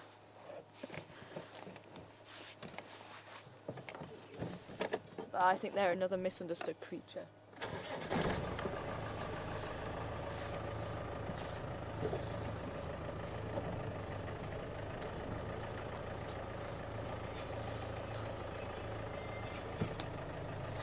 It's funny actually, quite a few people have said that they never realised how cute hyenas can be. And I think that's the case. As I say, I think they've been sort of portrayed as quite a nasty creature and an enemy to everybody. Which I suppose in a way they can be, but I think every animal has a streak in them that is their survival streak. And when push comes to shove, they need to survive. Maybe pushing themselves forward or being bold or maybe slightly aggressive in a situation. And so be it. What would be quite interesting is if Karula came across a baby hyena. The question would be, would she kill it? And with her being a predator and the baby being quite small, if she's hungry enough, she might do. Same as if the hyenas had a chance, they might kill her cubs.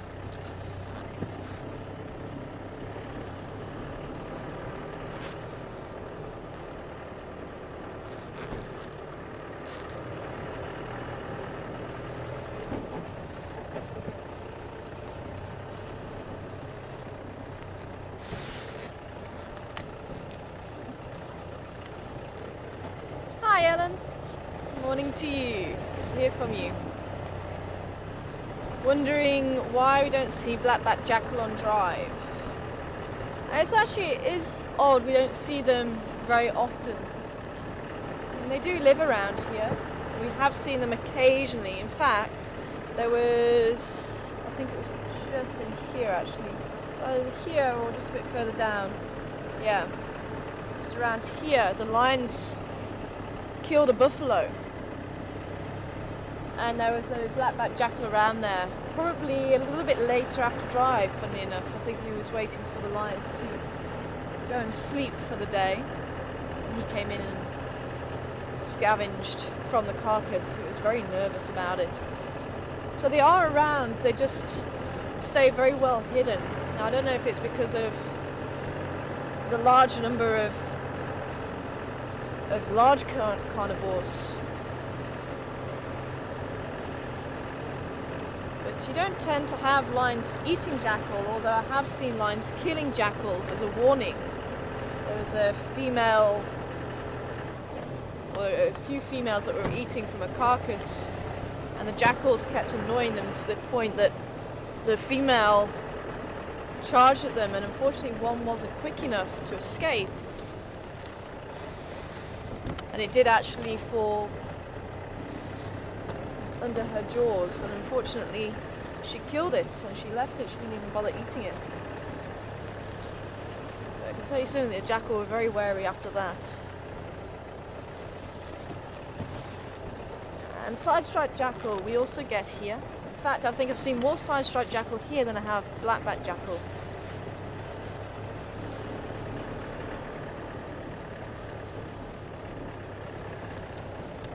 I'm wanting to know how they're related to dogs, and they are a canine. They are part of the dog order. But their closest relatives are the coyotes and the wolves. Part of the genus Canis.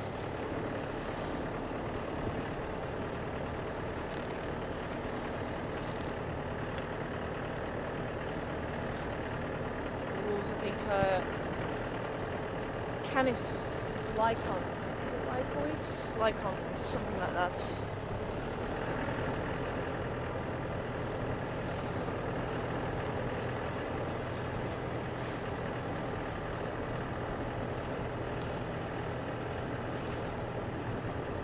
Hi Rob. Good morning to you too. Oh sorry, Glynis. Good morning to you too, Glynis.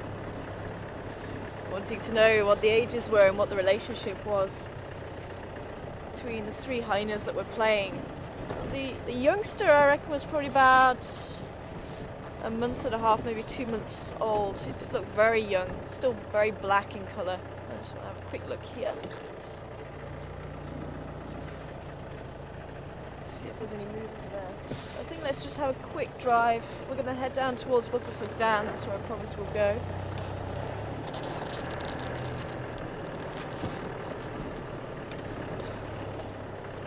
Seems we haven't been there for quite a while now. Let's see if the hammercop's around. We're on a hammercop hunt. Hunting the hammercop.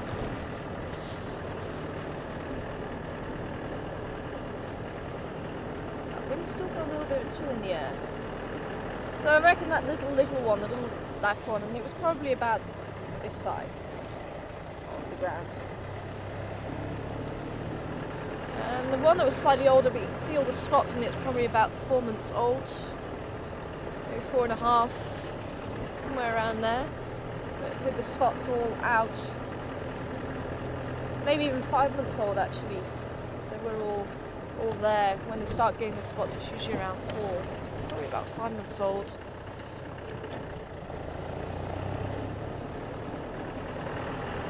And I think that one is,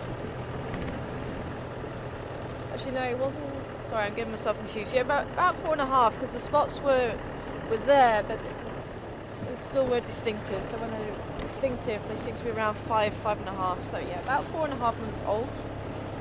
And I think that was hyenas? Floppy ears. Oh, I just saw a male kudu and he's just walking off into the bush. Let's see him now.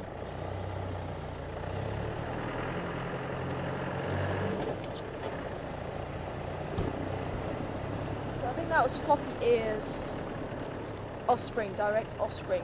Now, oh, hello, elephant. But I'm not too sure what the relationship is with the mother of the youngest cub and Floppy Ear. It could be one of Floppy Ear's females, it could be another female. But I think she is lower ranking.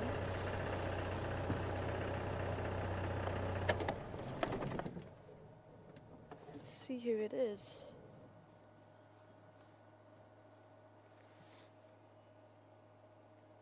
Is there anyone else with you? And the oldest cub, it was also hanging around Floppy Ear a lot, and I wonder if that was Floppy Ear's offspring from last year. The tusks are growing at a very odd angle here. And she's drinking water. Let's see if we can just try and pull around a little bit further. I just want to see. It's going to react to us, but it seems to be okay. Let's see if we can come around so we're not in the sunlight.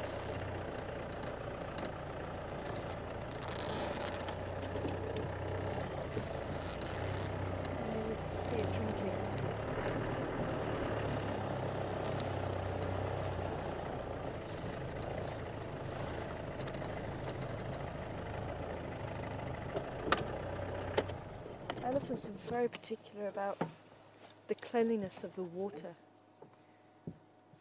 And this time of year, and further into the winter as we go, we're going to be seeing elephants doing this a lot more, actually digging holes in the riverbed, and drinking the water that's filtered through the sand, and that's going to be nice and clean.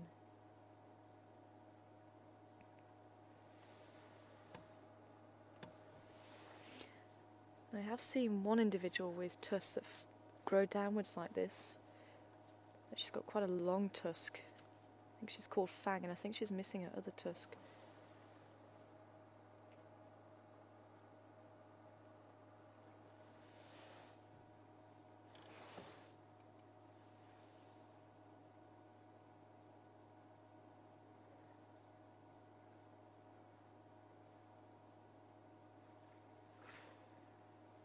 Taking the muddy part of the water out.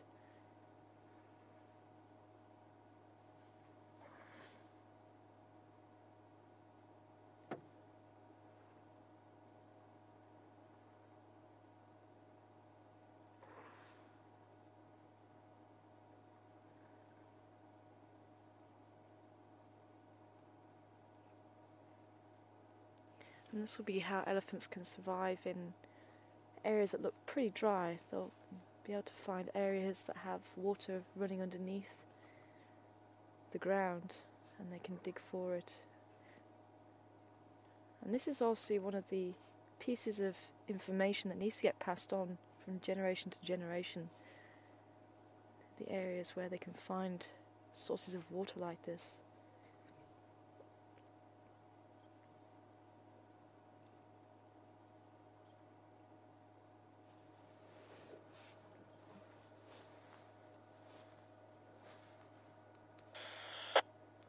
Stations, I've got one in Love and Spaghetti Junction.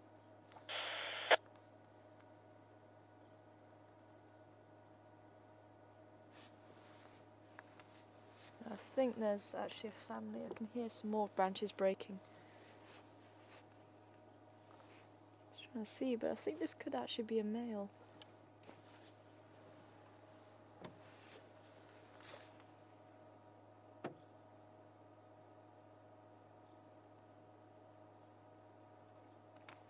Does look like it. It makes sense if he's just on the periphery of the herd.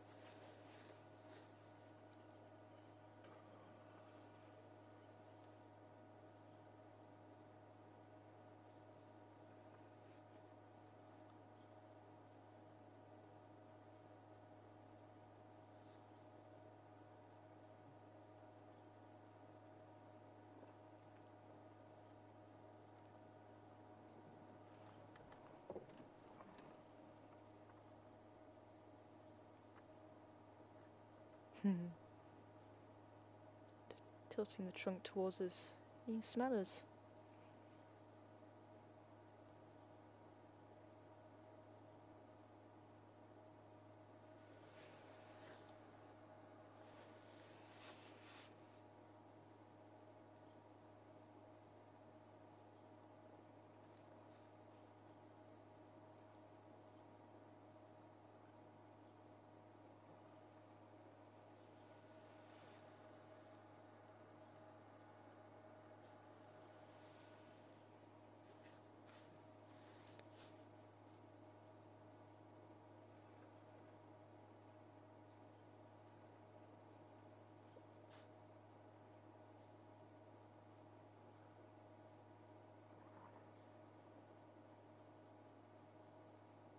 saber-toothed elephant.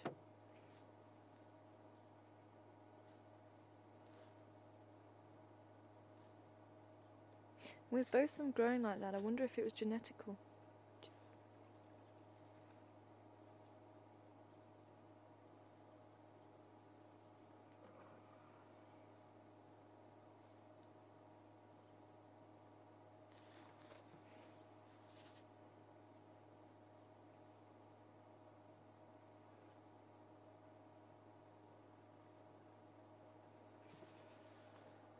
If you watch the trunk very, very carefully, you can actually see the movement of the muscles when he's trying to suck the water up into the trunk.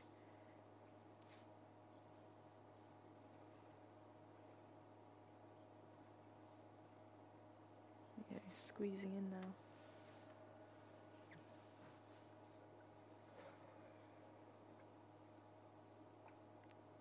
And depending on the size of the elephant, they might be able to hold 4, 10, or even I've heard 15 litres. It does depend on the size of the elephant in that trunk. Hello.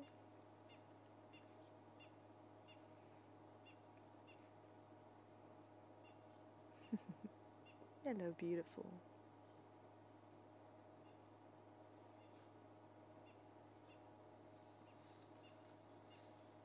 Yeah, it is a bull.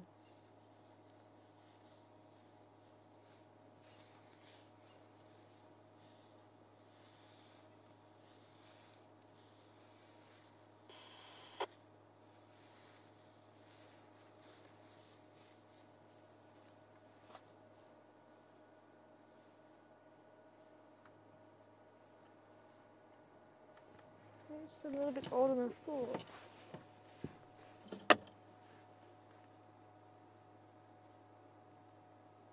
Maybe around 25, something like that. So probably has left the herd a few years ago. But I did definitely hear some more branches breaking. But we're going to go up around maybe Niala Road South. So let's see if they are around there. He's walking off that way now.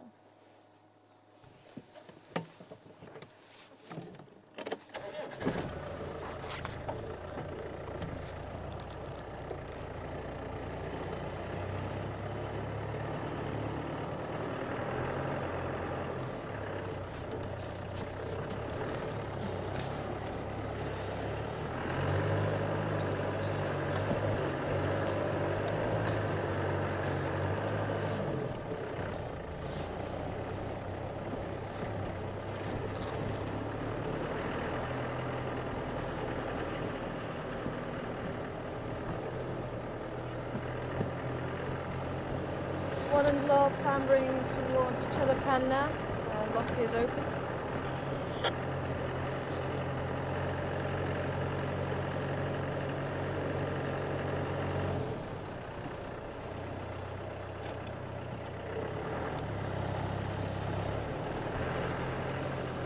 Just going back to Glynis's question about the relationship between the hyenas.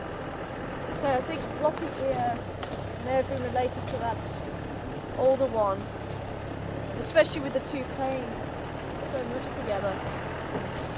I wouldn't be surprised if it was an elder sibling.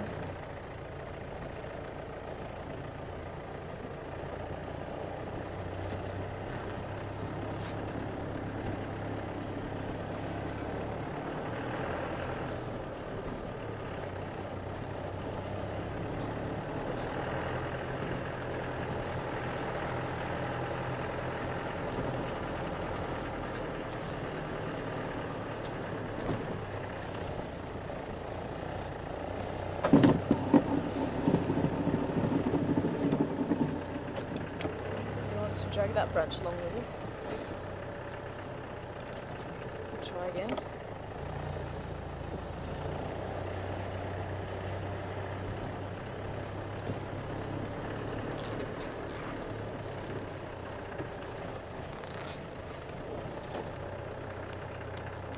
They're on the other side. It could have been on Battalier Road, or maybe just in this junction.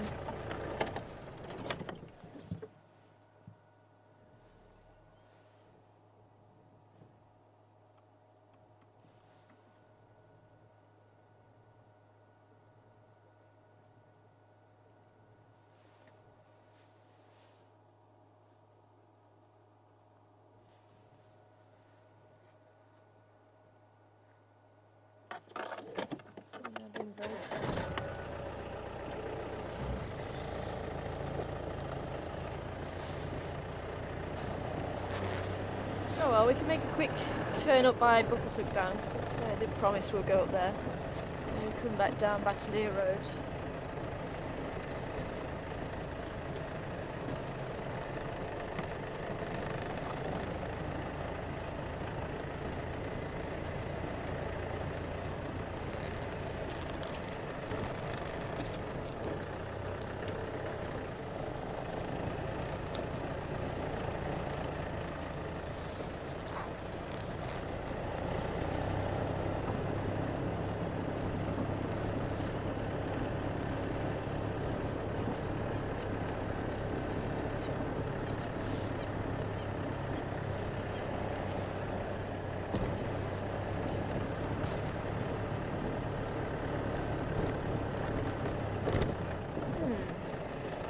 Recent activity in the rhino midden.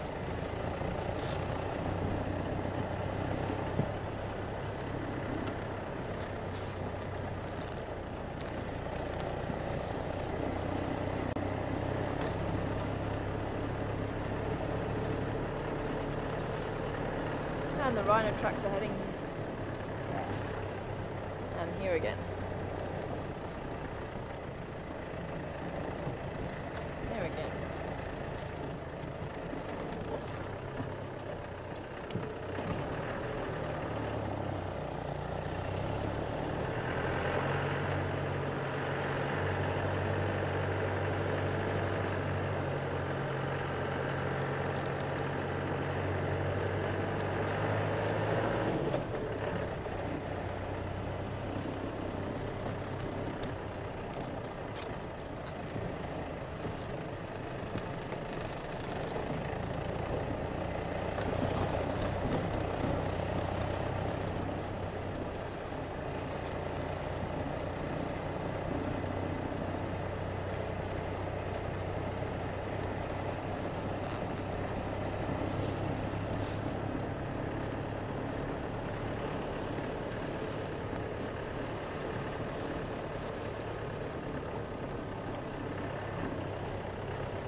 Smell that?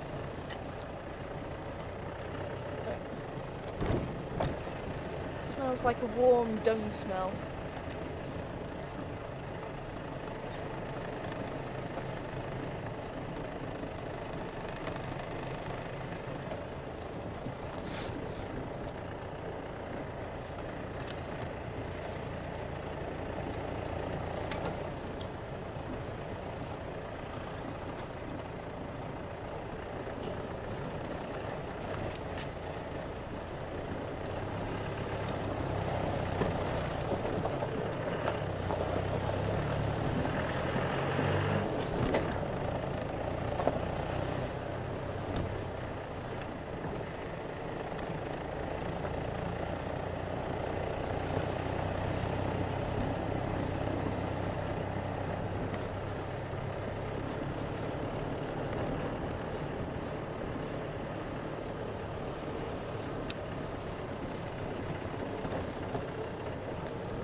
showing us on the map, we're on Hyena Road North, which is a beautiful road. And one of these days, I hope to find a leopard on. Because if I was a leopard, I would definitely utilise this area a lot more.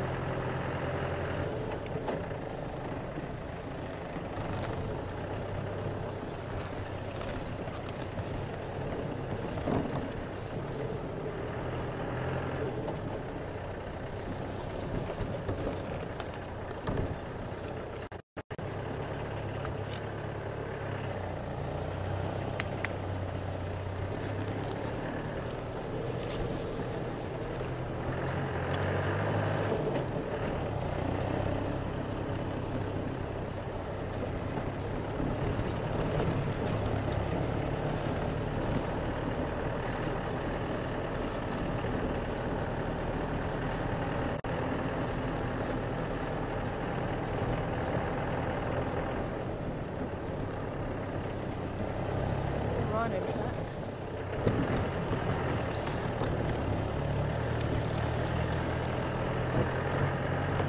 I'm going to go up towards Buffelshoek Dam and then come down Hippo Pools Road onto Drakensberg and onto Battelier Road. See if the rest of the herd hop out there. The elephants.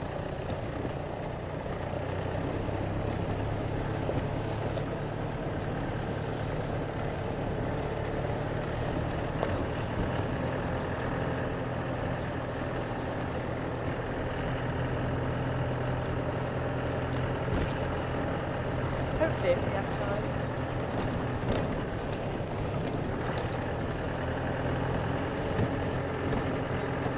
Just want to see if we can find a hammercock for JJ.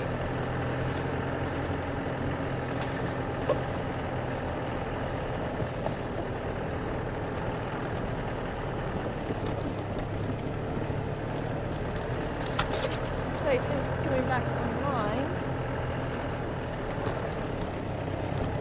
we haven't been up to Buffelshoek Dam. I've forgotten what this part of the world looks like.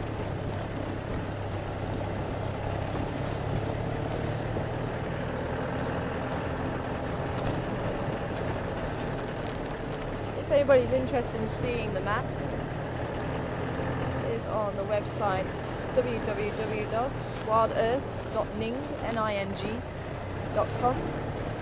Look under resources, you pull down the resource menu. On there it says map. Look on that, you'll find a map of the area that we traverse.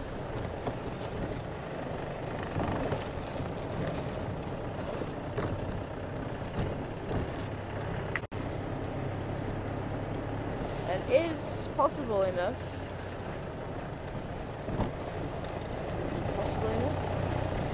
It is possible if you watch it enough. There we go. That's what I wanted to say. Start to recognise the roads. Oh, we got some buffalo and hippo. Wow.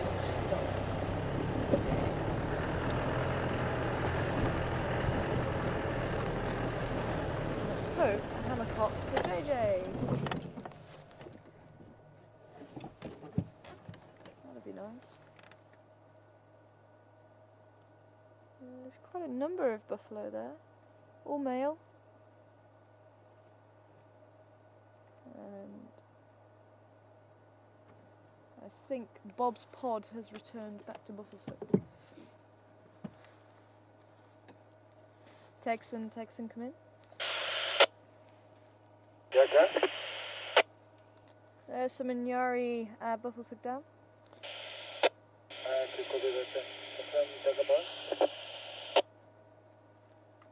Affirmative.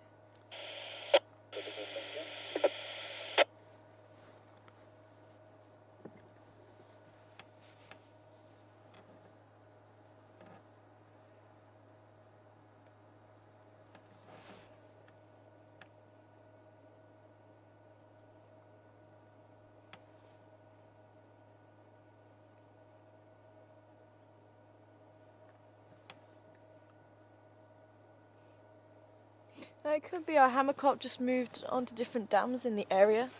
It's possible.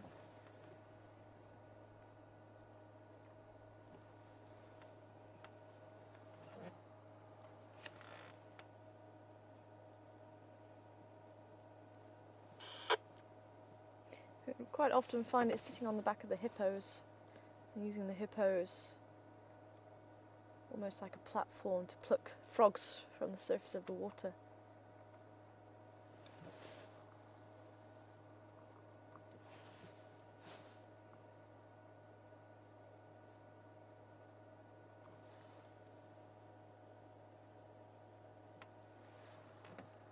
Couple of males over on the right starting to spar a little bit. It's a little bit chilly. It's going to really go wallowing in the mud and wallowing in the water. Although it is starting to become a lot warmer. I think they're just enjoying the heat from the sun's rays.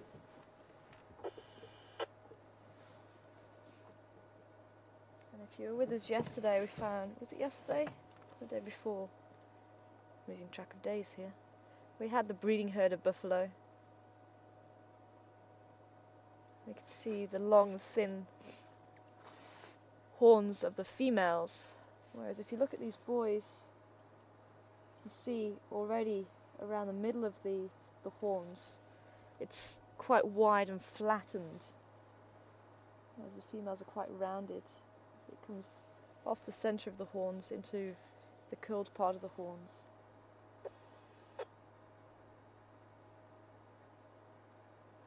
And they do tend to droop a lot lower below the ears.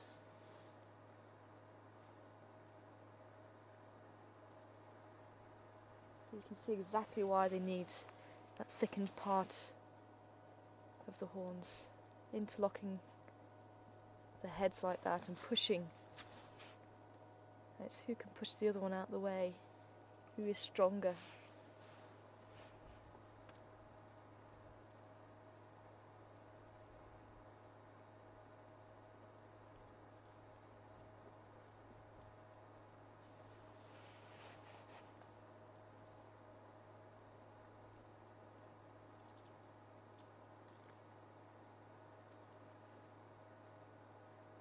See a Birchall starling just between the legs of the buffalo on the right. Spectator.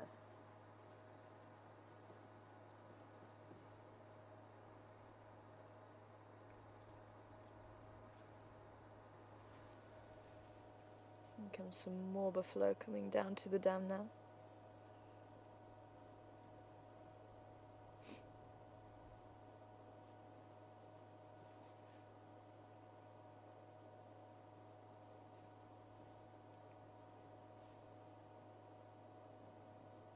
Something's happening with the hippo as well. They're all starting to move. I wonder if there's actually... It could be the herd of buffalo making their way down, the female herds.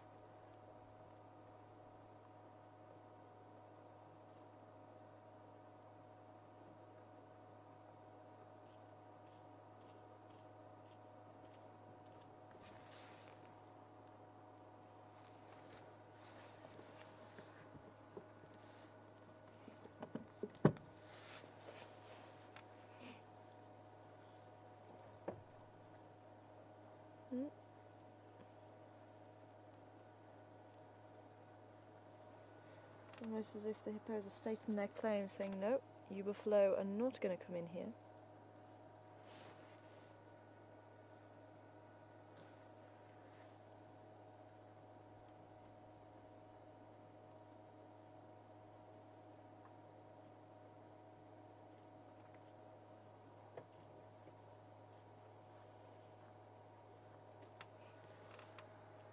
The buffalo are looking a little bit uneasy. The other one on the opposite side, the one that was on his own, is also looking down the road. It's almost as if they had the marching order then.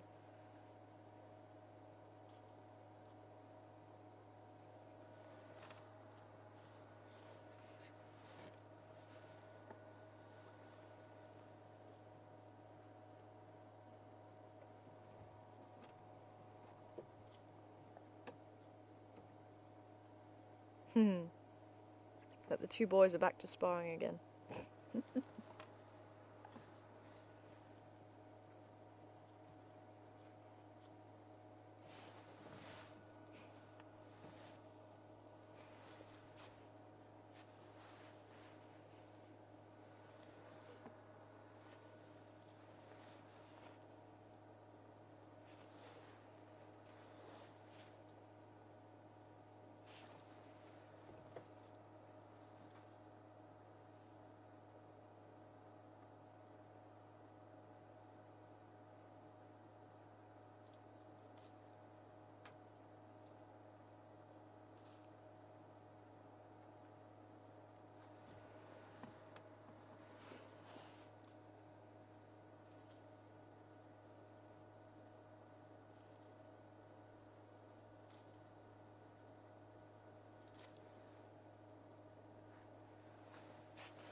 It's funny what will interrupt them.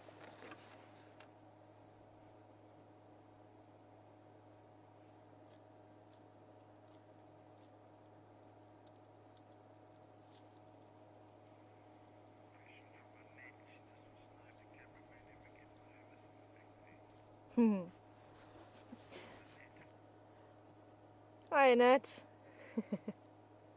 Now wanting to know, do the cameramen ever get nervous on the back there? I'm sure with my driving. I know, do you, Herman? Only with your driving.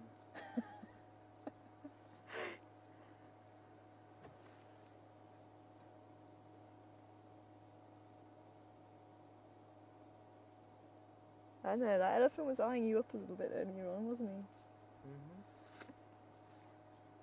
Didn't get nervous though.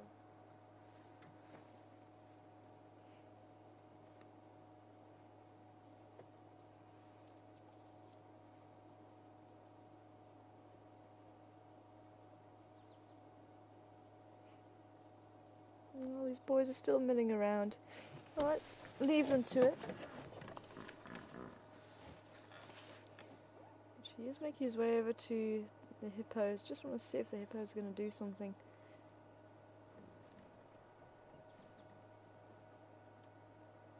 We have seen hippos sort of turn the buffalo in no uncertain terms that this is their spot. We've even seen hippo sort of nudge buffalo out the water, especially during the summer when there's a nice sandbank to sit on. I think there's a bit of a standoff going on there.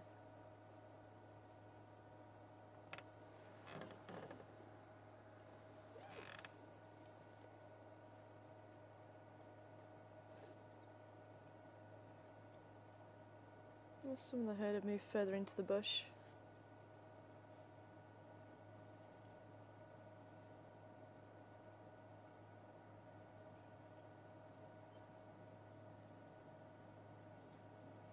Oh. Doesn't look like there is going to be anything happening there. For now, anyway. A little bit later. Let's head back down and see if we can catch up with those elephants. Sorry, JJ, that's the only place that I remember really seeing a hammer cob. Hello! We kept them here for you.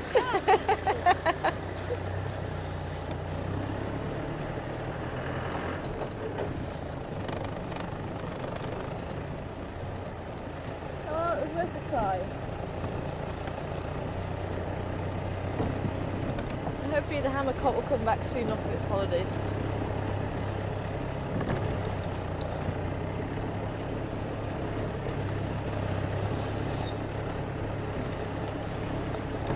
And we've been down towards Treehouse Dam and Twin Dams recently and we haven't seen any sign of it there.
was thinking about that question actually, and I think when camera people first start, like Daniel and Kat, I know Daniel said that he hadn't really been that close to a lot of these animals before, and I think they were a little bit nervous, and I think Kat also wasn't too sure about the rhinos. I know she's had a bad incident with a rhino before, and so I know she got a little bit nervous around the rhinos.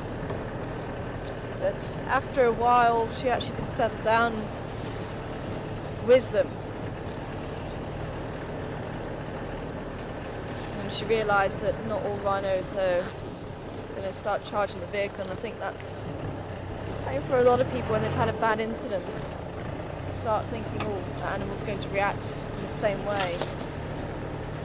I know Daniel said he was a little bit nervous the day we had 2 elephant bulls fighting. They were quite adamant that they were going for it, and they were shouting at each other, and it was quite intense. We weren't getting too close, and that's, I actually said we're not going to get close because you don't want to get caught up in amongst it all, but still I think he was a little bit nervous about that situation.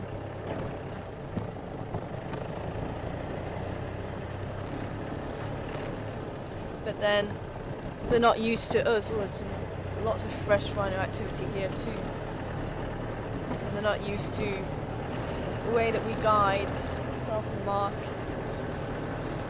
and the fact that we always think about our safety, the camera person's safety.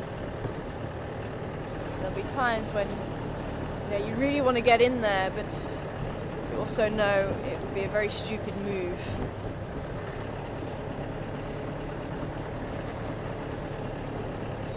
There is always that element, because it is the wild. And yes, you see these animals coming right up to the vehicle, and you see that interaction there, but it's up to them. If they want to come up to us, they can.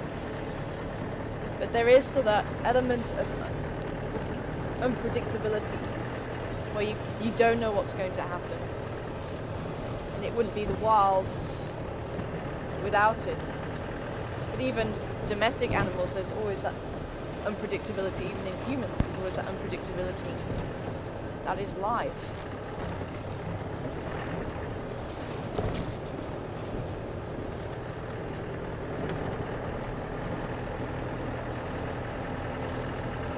But certainly the more they go out of this, the more they understand how I think we think and how we act around the animals. They can be a little steenbok and just see the ears. Yeah, another little steenbok. Female. Nope, little male. You just about see the horns there.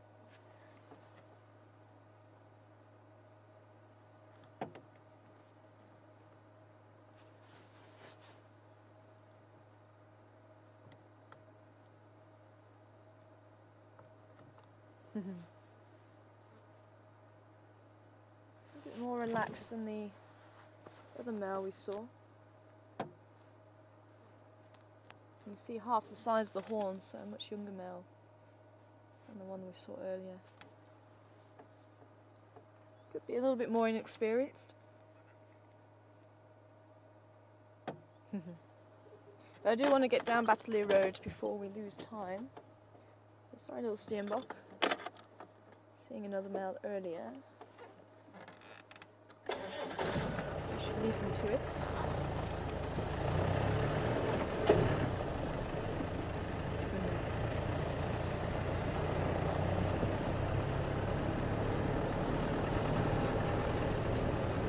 I'm still hearing parrots, but they're still too far in.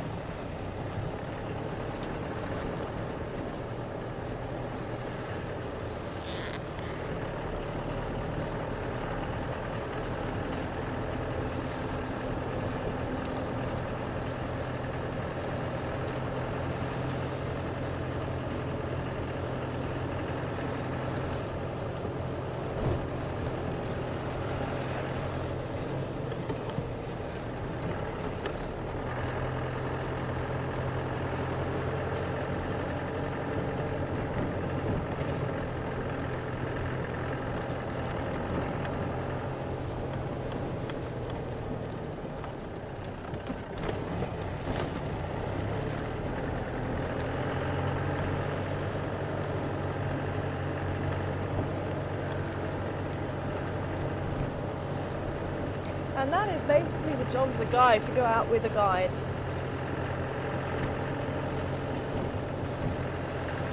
It's always one of those things that you really have to keep in the back of your mind. You know, you're responsible for the lives of 11, maybe even 12 people on that vehicle. If you do something wrong,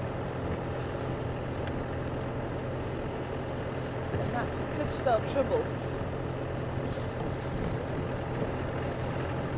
And it was always drilled into us when we were training to be guides. You know, you've got to keep that in your mind the whole time. Number one priority is keeping people safe and viewing these animals safely.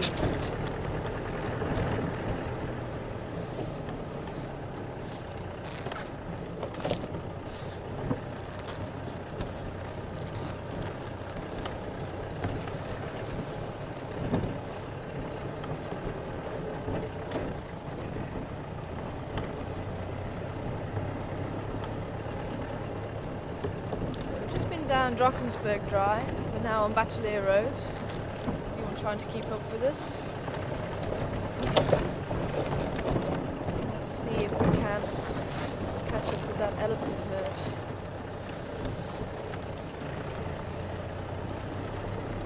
But it's nice to see the buffalo safari.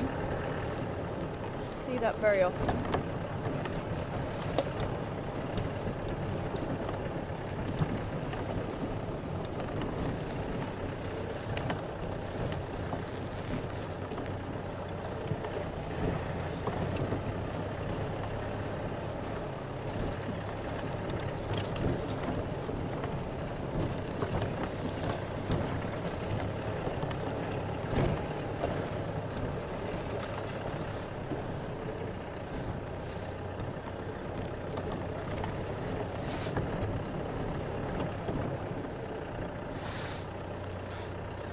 Squeeze through there, do you think?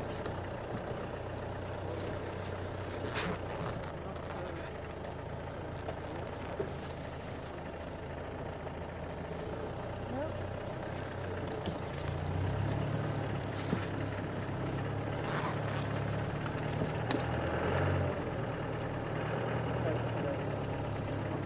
Not going to be able to go close to that side. Okay, I'm going to have to go around. See if we can come back and do something about that branch.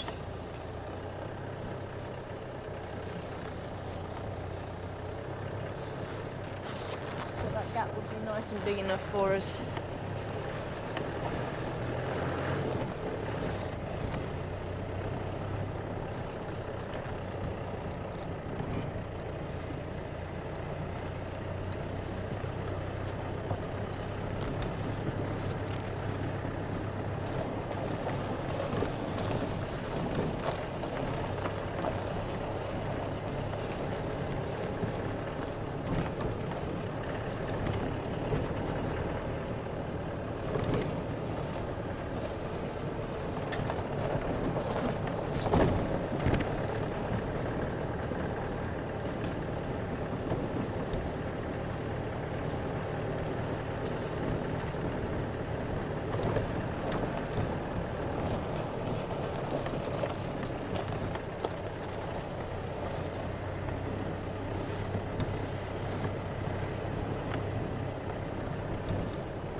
Maybe they went further into the drainage line then. It's quite thick in there.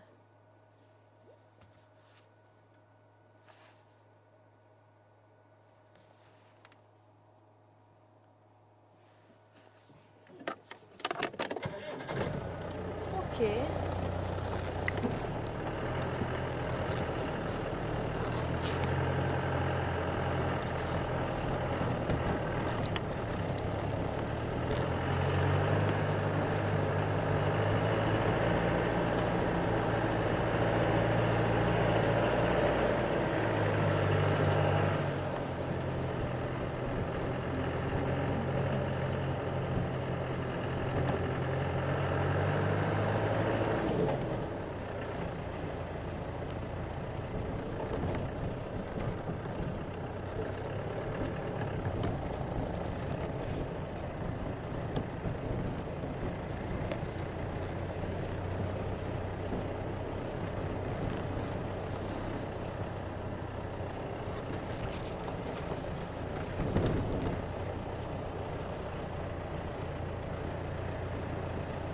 Maybe he was...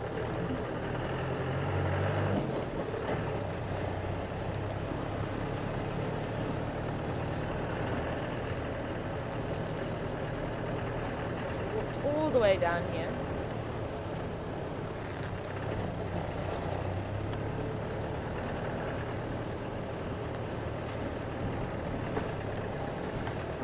It's probably his dung in the road.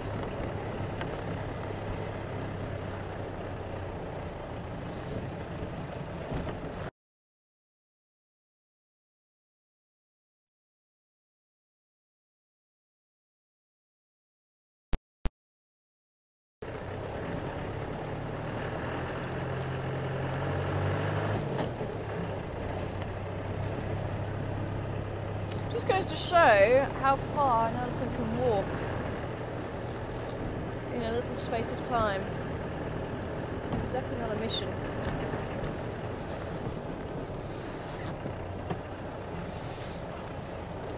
He went in there.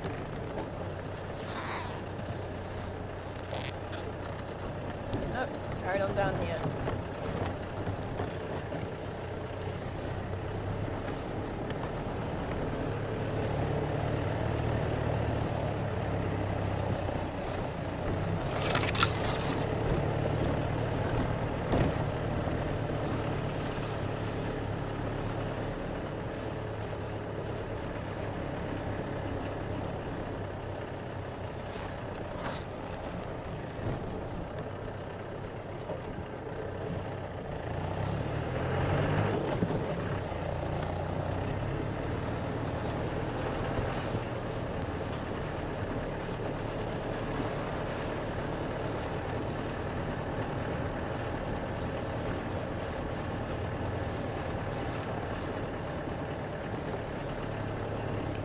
Well, as soon as our bulwark down here, we can check out the twin dams.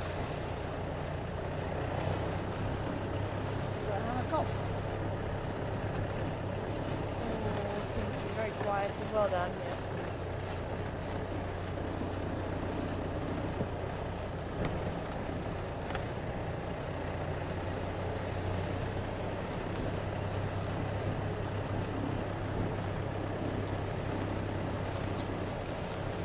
Probably what, half an hour, 3/4 an hour since we saw him, and already he's covered this much ground. It looks like he may have gone over.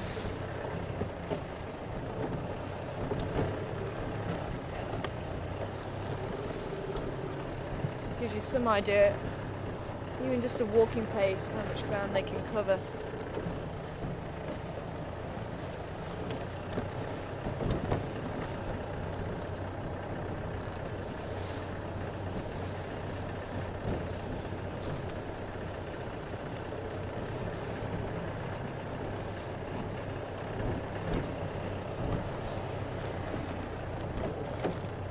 Looks like the rhino's been having a party again. Lots of rhino tracks all over the place.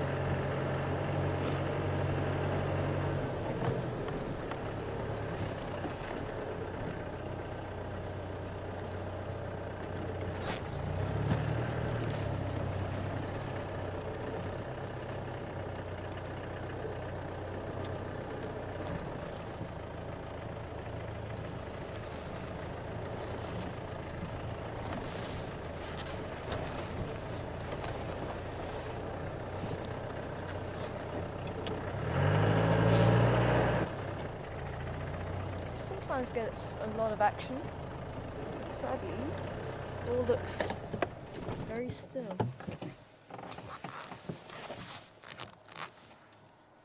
Well, thank you very much for joining us this morning. It's been quite a special morning, I think, with the Hyena Cubs playing.